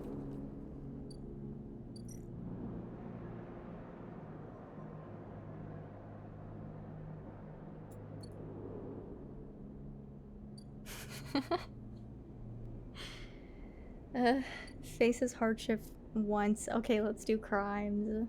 I already have a bounty on my head. I feel like there's no risk.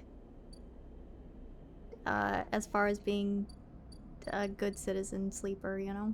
Okay, let's just use our last couple on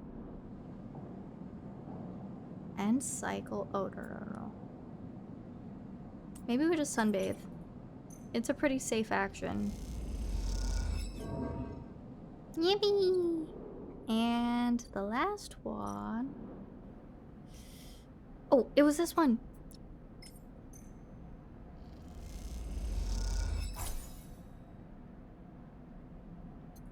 We only got 10 cryo.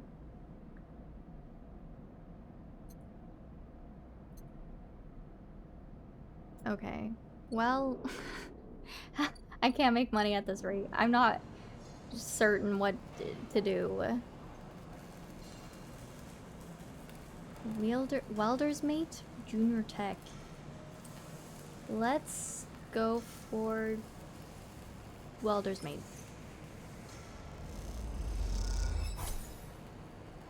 Okay, let's go to bed.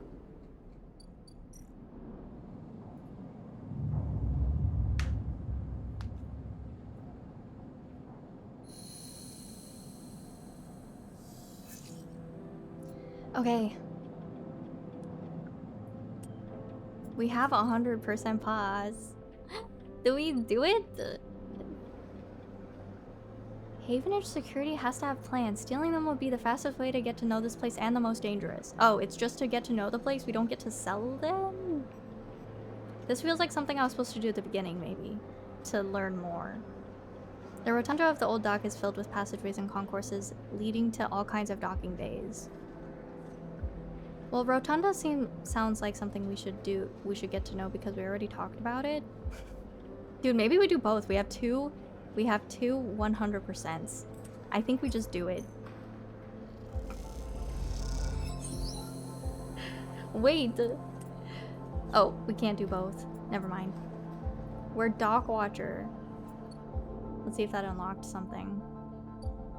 Overlook bar. Ooh, what is that? Stranded mercenary? Dude, let's go talk. Hey you. Wanna earn a chit? Ankita? Ankita. Ankita stands behind a huge pile of tied together hull plates. She stretches out her back, her shoulders bulging beneath her flight suit. Make it two. Ankita laughs. This goddamn station. She sighs and pinches the bridge of her nose. Alright, come here then. You cross the docking concourse as she begins to split the plating into two bundles. What is it with this place? She asks as she angrily lashes the massive plates together. Everyone wants their cut.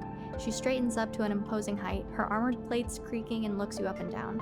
Or is it just that you think I'm an easy mark? We all need to survive. Ankita softens. I get it, I do. She shakes her head. But if I could just go one cycle without some jumped up grifter trying to take me for an idiot, then that would be nice. Ankita hoists... How do you pronounce his name? Ankita hoists one bundle of plating into her shoulder. Come on then, enough chat. You've got to earn those chits. You struggle to shoulder the plates, but you do eventually. Ankita gives you a look. Shimps this way, and she sits down a gantry at impressive speed. As you catch up to her, she turns down a passage, pushing through a small crowd of stevedores. Pushing through a small crowd of stevedores. What are stevedores? Are you doing this to yourself? What's all this for? Oh, why are you doing this to yourself? You mean why aren't I hiring those good folk? She nods back at the stevedores. I've paid Havenage enough. They're currently rinsing me for a mooring I can't vacate unless I either fix it ambergris or sell it off as scrap. Ambergris, is that your shift? You catch on fast. She gives you another one of her looks. She rapidly turns around another corner as you trail behind. She cut up pretty bad on our last job and I had to moor her up here for a spell. But since then it's only gotten worse. Someone got in and sliced the core from our ship mine, so now she's gone dark. She shifts the panels on her shoulder. It's a dock worker, Oko. The upshot is that I'm short one ship mind with a ton of repairs to do, and the rest of the crew signed off the moment they got wind I'd been stranded. So yeah, it's been a time. Sorry to hear about it. Anything I can do to help? I don't know. Got a ship mind tucked away on that frame of yours? For a moment, you aren't sure if she's serious. Ankita swings the plates from her back, almost knocking you over in the process. This is me. She hauls the second bundle off your shoulder. You're the first person I've met here who might actually be considered helpful. She pauses, chewing her bottom lip. Look, you want to help? Come see me. I need a hand putting Amber back together, and you don't seem like the type to try anything stupid. She passes the bundles of plate through the ambergris outer lock and then turns back. Just don't go spreading all this around. Ankita throws you a couple of chits. She gives you a parting nod and ducks through the doorway. All right, get out of here, she calls back, and the lock slams shut. New drive discovered. Win a side rail ticket, survive. Fix the ambergris. Oh my god. Everyone wants my help. Why am I so helpful? Can I do anything right now? Okay, we gotta upgrade a skill. I don't even know how to upgrade a skill, but we could also just repair the hull. We could just do it right now with the 100%. What else could we do with our 100%? We got the overlook bar unlocked. We can buy rations. Oh, more food or drink. Wait, this is so much cheaper. This is so much cheaper. You're unsure if your frame can metabolize alcohol, but this fungal drink fermented along the greenway seems like a good test. It's 6 cryo. Let's try it. How much energy does this give me? Not that great. The Overlook isn't exactly a restaurant, meaning the only way you'll gain trust around here is with a stiff drink. Oh. Dude, I feel like we were supposed to do this earlier. You can gamble.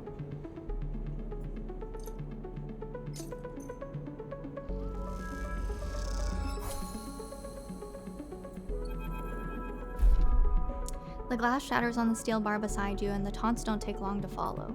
Hey, Haunt, the spacer calls out the low room. What are you doing here? He laughs at his own lame joke. Playing human? Let's just ignore him. You hunt a little further, staring at the hundreds of tiny impact points that scars the bar's surface. A hand falls on your shoulder, but as you flinch away, it pats reassuringly. You freeze in place. Out! The voice comes from behind you, spat out like a shot. You turn to see bright eyes, dark hair, a stare that could breach the wall and vent you into a hard vacuum. As you turn back to the spacer, the second glass comes sailing through the air. Catch! You reach your hand and the glass shatters across your forearm, showering you in fragments. Through the haze of glass and girl vapor, you see Tala leap the bar and close the distance to the spacer. The thud as he slams into the wall echoes around the bar like thunder. Now flanked by other figures, quick to their feet, Tala throws the spacer out through the door and stands silhouetted against the rotunda lights. You touch your arm and it feels wet. Someone helps you. Oh my god. I'm struggling a little bit at this point. Someone helps you to your feet and back onto your stool. Broken glass rattles as it is. Oh my god. Broken glass rattles as it is cleared, and a fresh measure of drool is glugged out in front of you. That same hand, warm, heavy, falls onto your shoulder once more. He isn't coming back. We don't tolerate that kind of shit here. Tala flops onto the stool beside you. Let's get a look at you. Tala wipes the powdered glass from around the wound, and someone places a bottle of alcohol in a metal tin with tweezers on the bar. She disinfects them and then turns to you. That was an ambitious catch, she smiles, pulling a sliver of glass from your forearm. Stupid, but ambitious. You don't feel the pain, only the string of status messages your body delivers concerning dermal damage and exposed structures. You do feel the care, though, as Tala's bright eyes search your thick synthetic skin for splinters. Let's watch her. Tala works with the skill of someone who has had to pick glass splinters from the skin of a stranger before. She hones in on each bright shard, all the time tapping the tweezer tips in little rhythms that only she can follow. Tala smiles to herself. So you've been on the eye long? Long enough. She laughs. Hey, you don't need to act tough with me. A splinter clinks into the tin. Not everyone is like that, idiot. We don't all hate you. She glances around. Some of the regulars, maybe they fear you, maybe they're just curious. I don't know. But I do know that the Overlook is a safe space. I know what it's like to be new in this place, trust me. She meets your eye. I'm not trying to convince you of anything, or to separate you from your chits. I just want you to know that if you need somewhere, you can always come here. I know the rations we've got aren't much, and the company is, she leans in, limited. But if you need help, I'll happily put you behind the bar, and if you need shelter, well, we can discuss that.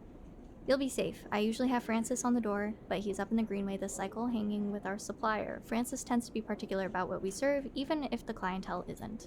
She places her tweezers in the tin with a clink. That's you, sleeper. Here. She slides the glass jewel to you. This'll help. She stops, her hands still on the glass. Wait, does this help? I mean, can you get drunk? Let's find out. She laughs. Don't sit here too long. I'd hate to see you become a real regular. She walks back around the bar, gathering the glasses as she does, and before long is retelling how she threw that spacer out to a new group that just wandered in, complete with dramatic actions. She gestures in your direction, and you instinctively look away, back to the warm surface of the bar. You take a sip of the drool. The earthy fungal tones fill your senses, almost blocking out sound and sight, like diving headfirst into a bog. You may not be able to get drunk, but this connection to something grown, something fermented, something old, feels good. Wow! Can we make money at the bar? Bar shift? Dude. How much money do we make at the bar shift?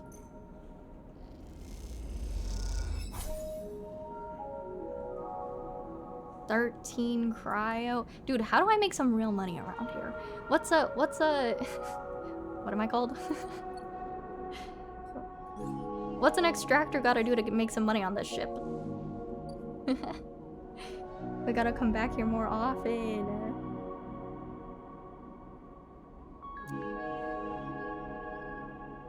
Sorry, I kind of want to read chat. I love seeing you play these kinds of games and watch the ability to read aloud slowly fade away.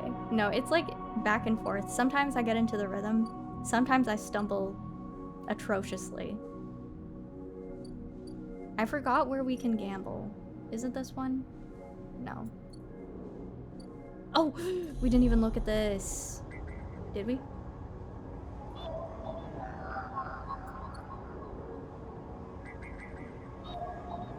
Solheim, no. Oh, we don't have it. I think we did then, because that was the one that we were missing last time. Okay. What else? What else?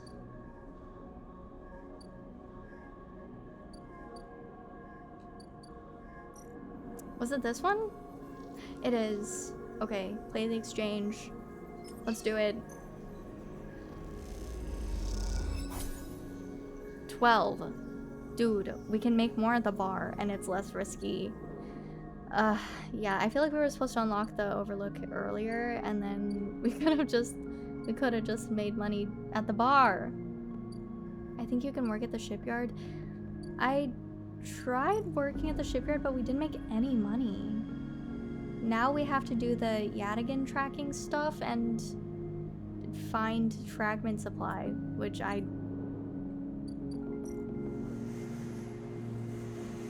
maybe it's this one now that we have to do. Let's try this. But I don't remember if we made money from this. 12 plus 12 cryo. Okay, not bad. For a super safe job, not bad. Not bad. Okay, we gotta go to bed. What's this one? Is this new? Unlock maglock. Wait! We can do this. We have to do one more.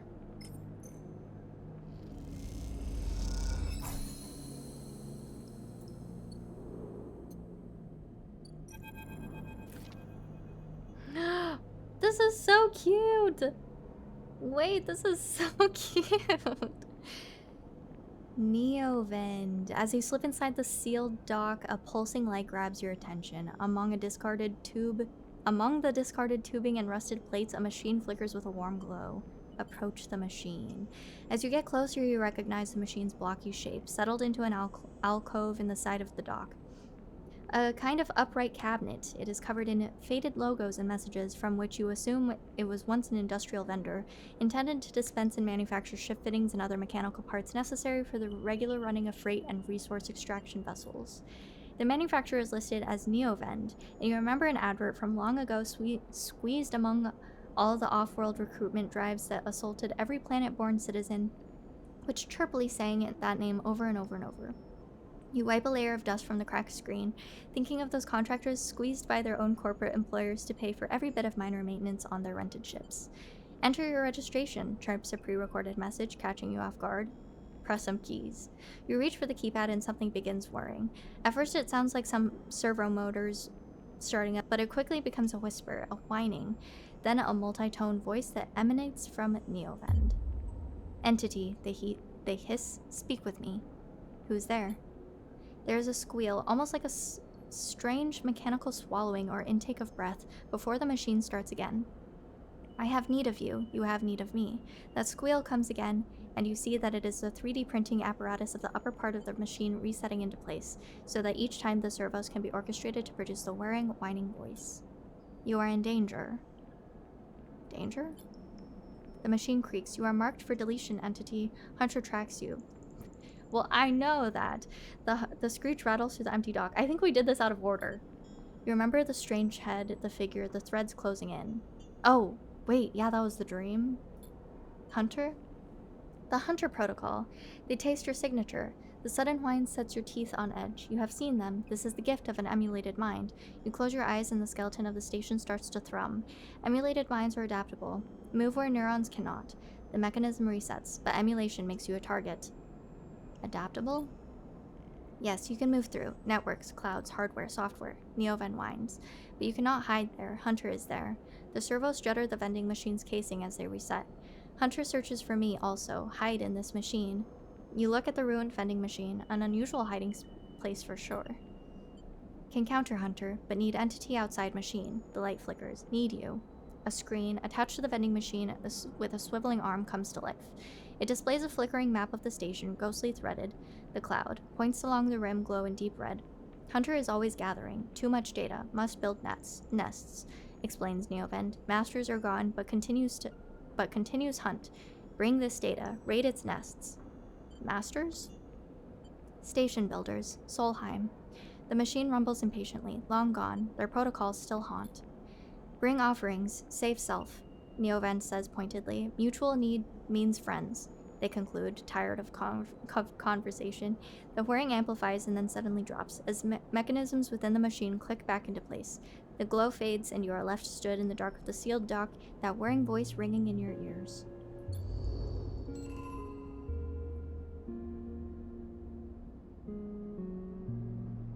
Wild. The vending machine in this and Cyberpunk both love me, I think. Let's sleep.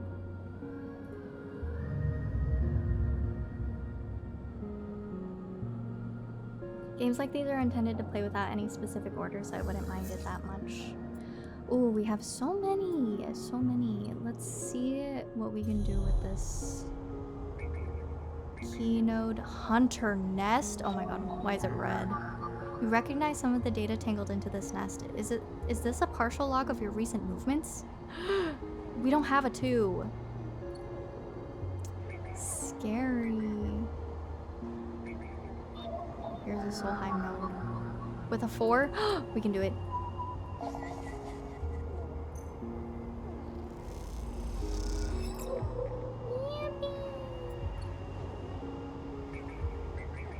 Another Hunter node? Oh my god. Wait, maybe I shouldn't have done that and we wouldn't have unlocked the Hunter nest. This nest is a tangle of algorithms recursively generated possible Solheim communication codes. Dude, we gotta go faster than the Hunter.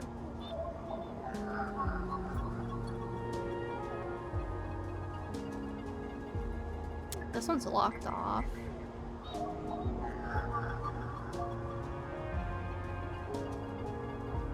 From what you can gather, this nest contains thousands of name strings. Are these Erlingized residents?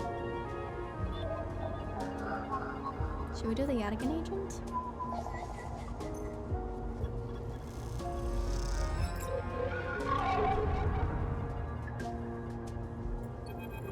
Okay, let's go back. Oh!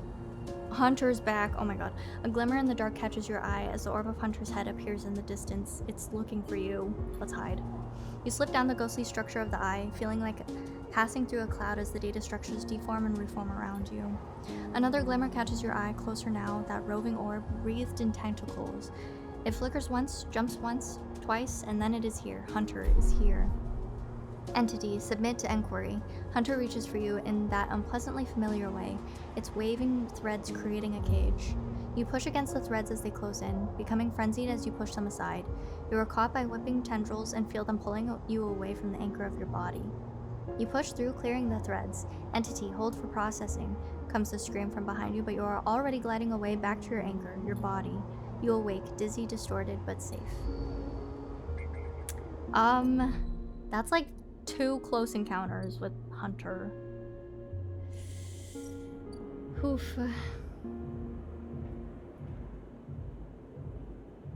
How am I supposed to pay this one? Do I just wait for the cycle to complete? Let's see.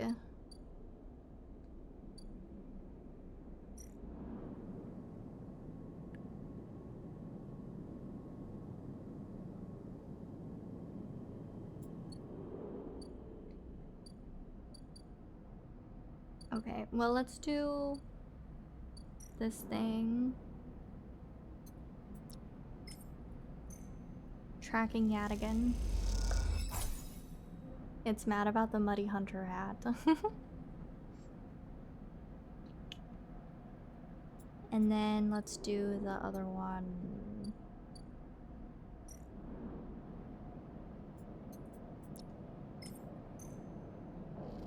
And then we're done with this.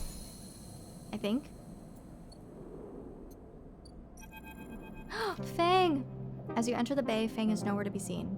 Oh. The banks of servers and machines blink out into the dark in staccato rhythms, unseeing eyes of the station's digital ghosts. Shitheads, Fang's voice echoes from behind a stack, followed by the hammer of a fist on a metal casing. Those snaky shitheads. Who's snaky? Sleeper. Fang's smiling head pops out from behind a stack, just that emulated consciousness I have been eager to see. Come back here. You pick your way between the thrumming stacks, trying not to trip on the loose bundles of cables that blanket the dark floor. Fang is sat in front of a set of monitors, mounted to a stack. Tell me, Sleeper, what do you see here? Fang waves at a monitor to his side, glowing with a pale list of information. You lean in closer, looking for the links in the data. The tables seem to be filled with personal information, names, genders, dates, ID numbers, all the markers of institutional records. Names, people, shitheads? Names. Okay, yes, but what kind of names? Solheim, Havenage. How am I supposed to? I'm gonna guess Solheim because that's what we've been decoding for him. Bingo, he taps at the terminal. I pulled these from the old data you brought in. All employees of the Eye's original owners, and he leans past you and scrolls the list down. This one. This is a snaky shithead. He stabs at the screen with a finger. The name reads Hardin Hurst. Who's Hardin? That, says Fang, giving you a sideways look, is the thing. He drags a stool out beside him and motions for you to sit. There just so happens to be a Hardin Hurst in Havenage. He waits for your reaction. In Havenage? That's it. He's right here on the station now. Fang leans back in his chair. Just think about it. Decades ago, Hayden worked on this station as a... Fang leans across to look at the monitor. Senior Strategic Operations Executive. Fang raises his eyebrows at you. Our Hardin was keeping the money coming in for Solheim. He defined priority growth initiatives by making sure the extractors they contracted out were hooked into a system that outsourced all the risk and kept the profit. Good old Hardin shuttled thousands of thousands of Palladium Rush workers into an infrastructure which meant that their cut of the work they did went straight back into Solheim. How do you know this? I grew up here, Sleeper. This is my history. I am a child of the collapse. Fang turns back to his screen, staring hard at the strings of code flickering by. Before I was born, my parents were Solheim contractors. They ate in Solheim canteens, worked in Solheim ships, they breathed Solheim air, and slept in Solheim beds. Fang's voice rises as he speaks, his hands fists on the terminal edge. And the work that paid for that existence, the cycles of hard extraction out in the belt, Solheim took their cut. This was a company town, so to speak, and my parents were just another in the long line of freelance contractors willing to risk their lives for a shot at anything other than poverty. Disposable. This guy, stabbing out Hardin once again with his finger, strategized all of that, did the sums, and then somehow, thousands and thousands of cycles later, is still going, still here, crawling in the walls like some shithead snake. He survived the revolution. But how? These guys, they were big time. There's a lot of money that can get you if you are a company man. Fang relaxes a little, but how is Hardin still kicking? I really don't know. He turns to you and smiles. So are we going to find out? So we are going to find out. Hardin is now a big shot in the shipyards, just a few degrees back around the eye from here. Fang brings up a map of the lower eye. Havenage might be born out of Erlin's revolutionary zeal, but a flat hierarchy it is not. Hardin happened to float to the top. Fang zooms in on the far yards. Fang grimaces. The thing is, I don't have access to those systems. The shipyard crew is pretty paranoid, and they don't like anyone from systems digging around in their stuff. Plus, we need more than just the name of a Solheim executive. We need proof. Fang holds up a thumbnail-sized drive. That's where this little creation of mine comes in. I call it a ripper worm. He turns the drive between his fingers. It'll rip through any digital storage and spin out a silken thread of filtered data. This one is set on the scent of Hardin Hurst. He hands it over. Getting into the compound might be tricky. Fang puts a hand on your shoulder, but you, however, have a particular knack for remote access. Fang grins. If you can extract yourself a Havenage cipher from a Havenage agent, they can sometimes carry them among their data caches. You can crack open the compound's network and slot the worm into any open port. You never even need to go near the shipyards. So what do you say? Up for it? Yes. I knew it. I knew you'd be happy to catch this snake, and don't worry. Once we nail this guy, I'll start work on that tracker of yours. I haven't forgotten. Fang scratches at his chin. Anything the worm gets, it'll send it back here to me. There's something wrong here, and I aim to get to the rotten core of it. You leave Fang digging through data among the wires and the machines of the old station. As you walk out, you try to imagine the Eye as it once was, a vast machine running smooth and strong, directed by people like Hardin. A vast Solheim-built machine into which thousands poured from the surrogate systems, looking for a new life. The hope of a better future, engineered to line someone else's pockets. It's an idea that you are intimately familiar with. You think of Hardin, still alive, still part of this place, and wonder if the past is ever truly past. Oh. You need to continue chasing leads. And my leads have leads. We need to make money. Let's go back to Overlook, I think. Why is our bar shift risky? Wait, what?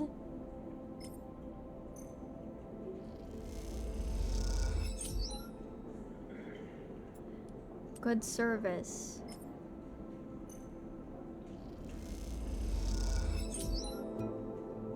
More good service. We did so good. Okay, maybe we can pay off some stuff now.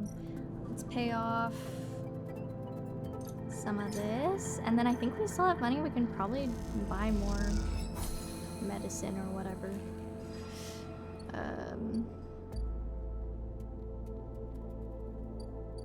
Do we need to do anything for the Ember?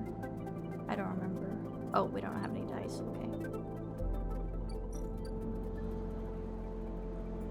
Okay, let's do it. Toshiro takes the chits and hands you a vial. When you ask after Sabine, he doesn't respond. What? So what do I do with this? Can I... Oh.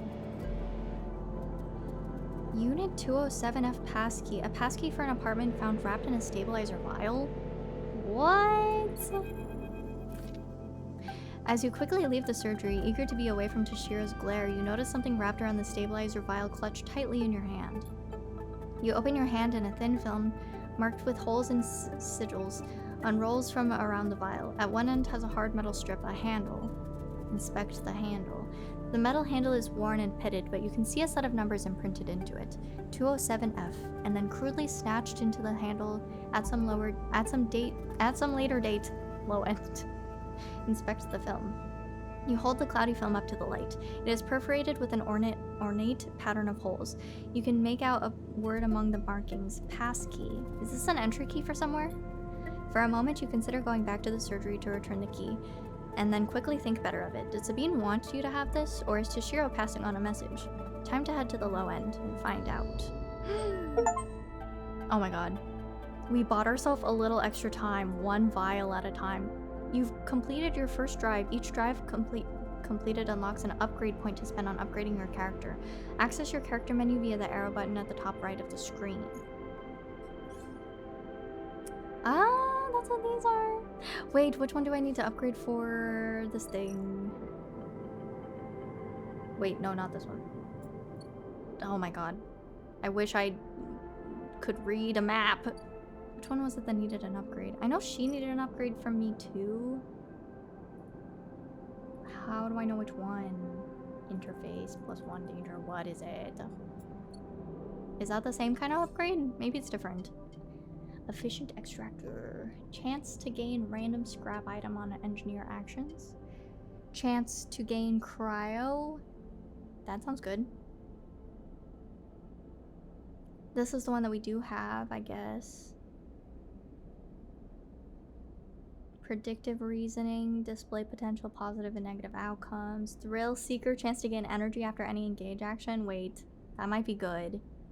That might be good. We run out of energy so quick.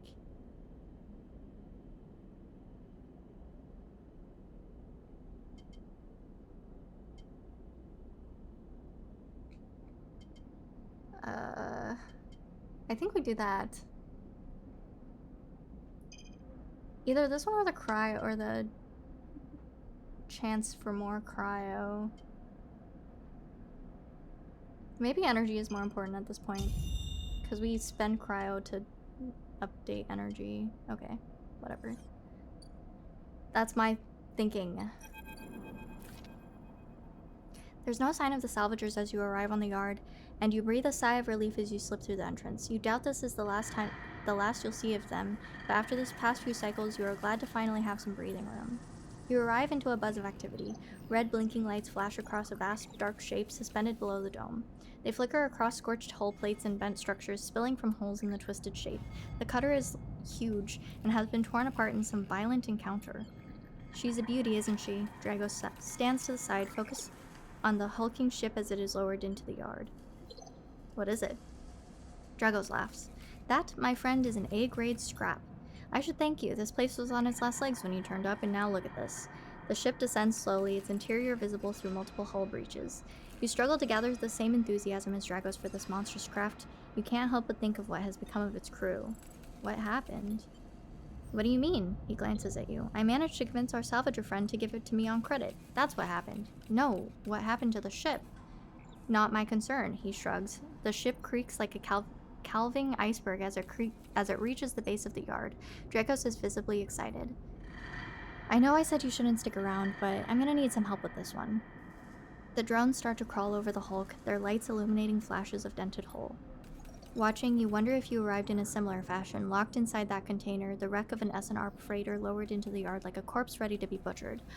Or was it the container delivered to Dragos on its own, a womb for your rebirth into this strange station? You shudder. Perhaps you could learn something about the ship. You might be able to trace the path that led you to this yard. Dragos squeezes your shoulder. After these past cycles, I think we are up to it. What do you think? You see the fading name of the ship emblazoned on its side. Winterlight. Stay silent. A real beauty, Dragos repeats, perhaps to himself. You take one last look at the shattered ship as the drones start cutting, and then slip out the yard, feeling suddenly cold in the empty passage. Clear the debt and return a favor for your first friend on the eye. We've paid off the debt! But at what cost? So now we have 2 things complete. Oh my god.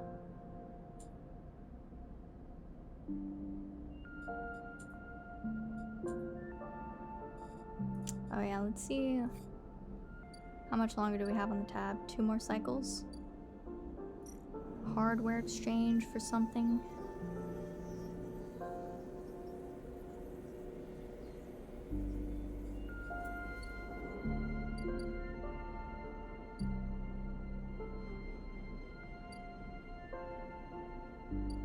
Was it low end that I need to bring this to? What do I don't remember where we take the apartment key thing. Dude, my throat hurts actually. Like, I don't know if we can go on much longer.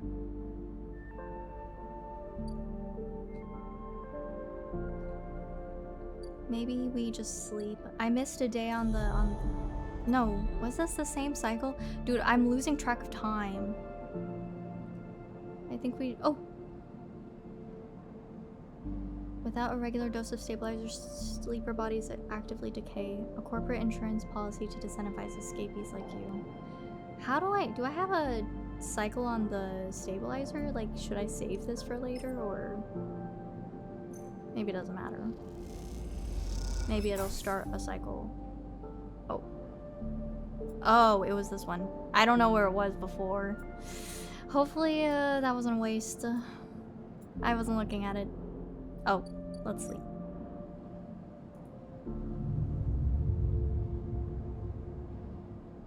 It was above halfway, I think. Oh no, I should have saved it. I didn't realize what was the... Oh no, it's okay. We can always buy more. Keynode, Hunter Nest. Havenage Agent. Keynode, Havenage Agent. Oh, well, I guess we don't need those ones anymore.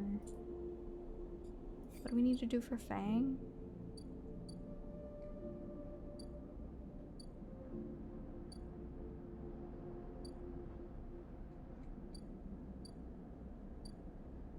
Fang's thing is gone. Let's look at this. Upload hunter data. Novan believes that hunters compulsively gathered data might hold the key. don't have any to test. Okay, did any of the hunter data, did any of the data look like that? Maybe we have to go into nest stuff. Scary. Let's try it.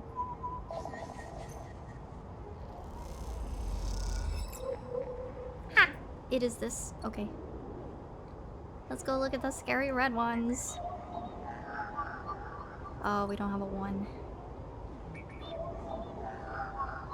And we already used our 2, so... Let's go see what it does.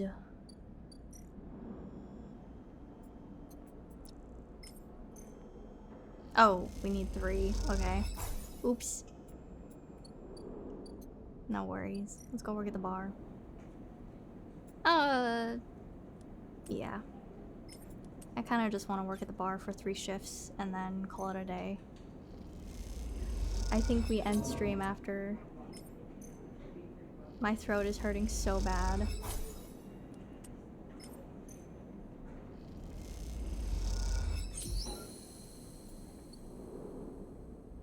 No Valo? Do we want to play Valo? Dude, I'm thinking I need to take a break. I'm on the worst loss streak of my life. The Girol slides in from the bottle into the lumpy recycled glass, a pale grassy yellow under the overlook's warm lights. The spacer nods and takes the drink, bringing it up to their face in both hands like an offering bowl. This is the good stuff, the stuff Tala says is aged in wooden casks, stored in some closed-off part of the old station among corroded wires and softly looping systems. Though sometimes it is hard to tell if Tala is joking. Either way, you like pouring this stuff. It gets on your fingers, and if you rub them together, you can smell the mossy drink, cut through with an aniseed, mushrooms, wood, as the alcohol evaporates. You like those who order it too. The aged Girol is kept beneath the bar, open to order only by those who know it's there. Like the quiet spacer sitting at the bar right now. They are far enough away that you can freely watch them as you close the bottle and tuck it beneath the bar. You call them a spacer because they bear the hallmarks: pale, vac-suited, bird-boned, and hunched beneath the weight of the station's spin gravity. But the closer you look, the less you see the type. Pale eyes, almost gray but kind. Delicate fingers that lightly drum the bar as if it was an instrument. A shock of black hair almost covering a forehead scar. Scars are something you have learned to value. They are what marks out your body from hundreds, maybe thousands, who knows, of similar models that rolled out of Asinarp's biolabs.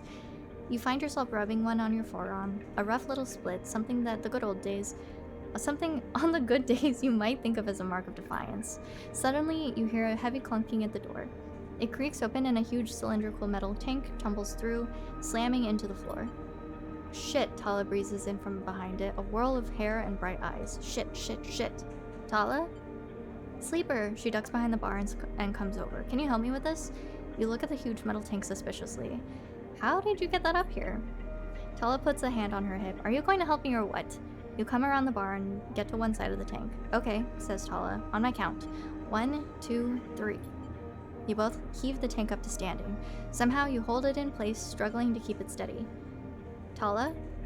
In the back, comes a voice from behind the tank. Somehow you manage to lug the huge thing into the back room, where you place it on the corner, dwarfing the rest of the contents in the cramped space. As you do, you hear a crunch. You stand back and look at the expired rations oozing out from under the tank. Oh shit. Tala looks at you apologetically. I know you liked those. That's okay. You push the crushed rations to one side. That's the end of that. Tala looks exhausted and rubs her shoulders. Francis, I swear to... Francis? Francis! I mentioned him already. My guy on the door deals with suppliers. Tall.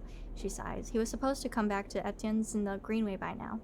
Back with our Girol. She leans against the tank. It seems like he's got lost again. Or joined the Haifa commune. We need that Girol. There's 4 other bars near here, and the spacers sure as hell don't come to the Overlook for the ambiance. She looks through the open door to check if anyone can hear her. She knocks on the hollow tank. So I'm taking matters into my own hands. She smiles. Welcome, Sleeper, to the Overlook Distillery.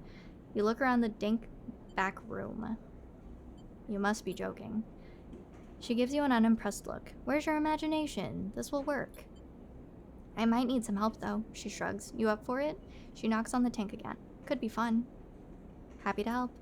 Okay. She grabs you by the shoulders. I'm excited. She turns around and looks at the tank. I reckon we chop this thing in half. One half for fermentation, the other we turn into still. We'll also need to gather the ingredients. She turns back and looks at you. You look more like a chopper than a gatherer. She smiles. So how about you build the still and tub while I work on the rest? Oh wait, sleeper. I have an idea. Tala is grinning now and it is making you nervous. To make up for the rations, how about we put a kitchen in here too? A kitchen? Uh-huh. I always wanted to serve food. She turns back to the tank. This is going to be great, she says to herself. You look at the dented tank in the bare room. At least she has vision. Tala nudges you to the back room and closes the door. As you go back to the bar, you hear the banging and thumping begin. The spacer finishes up their drink and nods in your direction as they leave. You can't quite tell if it's a gesture of sympathy or good luck. So much for the quiet shift. New drive discovered. Improve the overlook, I'm guessing? Yeah. Yeah. I'm starving, dude. I gotta eat.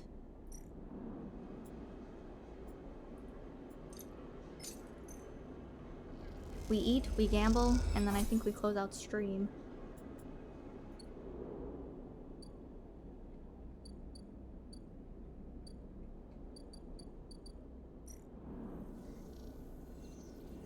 Alright. Final gamble. 19 cryo. Not bad, not bad. Not bad. Oh, I don't think I looked at any of the... Oh, we have an upgrade point! Dude, I think we do the cryo, because that was the other one that I was deciding on. This is so fun. I want to continue, but my throat hurts so bad. Unless we do the rest of the stream in silence, and you just read along. No, I'm just kidding. How do I save? Oh, 13 seconds ago. Replace the water day wheel with this game. I'm thinking actually we play Hitman. Tony suggested it and gifted it to me on Steam. So thank you to Tony. But I remember once we raided Chiblee and he was playing it and I was like, that looks fun. So I think we'll try that on Saturday, actually. So thank you so much for hanging out today on this Wednesday Wheels stream. What did you think of the game so far? I was a little overwhelmed at first, I think, but I got very immersed very quickly. So I am down to play it again if we liked it. Good audiobook so far. Next week, everyone bring something else to work on in the process and just listen in the background. It looks fun. I might play it this week. It was fun to watch Gamba. I was like feeling so stressed that I needed to gamble. I think I needed to. So yeah, I will see you hopefully on Saturday for some Hitman. And on Sunday, we're playing Gardic Phone in the green room. So if you're subscribed, you can join us. We have an RSVP thing in the Discord to get pinged when it starts. And also, we're doing next week for subs, we'll also play Marvel Rivals. We haven't set up an RSVP for that yet, but yeah. Just keep updated in the Discord, I think. And what else? What else? Dude, my throat hurts. I cannot talk anymore. Thanks for enduring that. Sorry for stumbling out over my words every so often. Let's see who's online who can raid.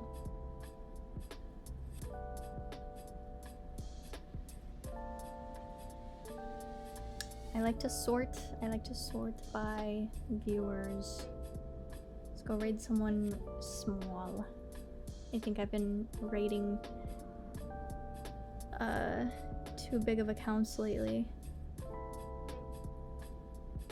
Let's go raid Those are pretty good presentation.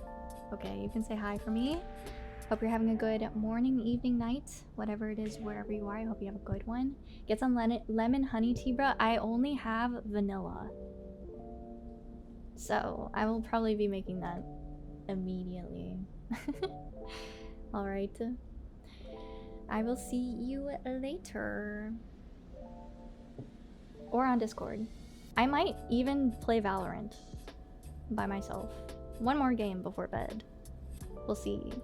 I haven't got any messages from my coworkers, so one more game tonight, maybe. Okay. We didn't take a break either. Oh my god. Just too locked in. Too locked in. Alright, bye! Bye, bye, bye, bye, bye, bye, bye, bye, bye, bye, bye, bye, bye, bye.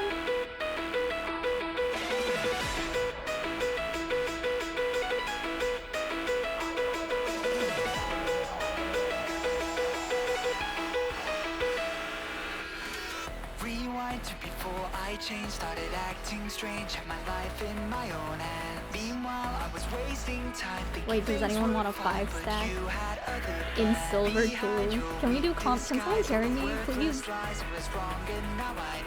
Don't think that I won't try, this is not goodbye.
Around, always lost, not found, but I didn't realize. Like a giant standing in my way, leading me astray. Now it's time for me to rise. I knew I had to find myself. Turns out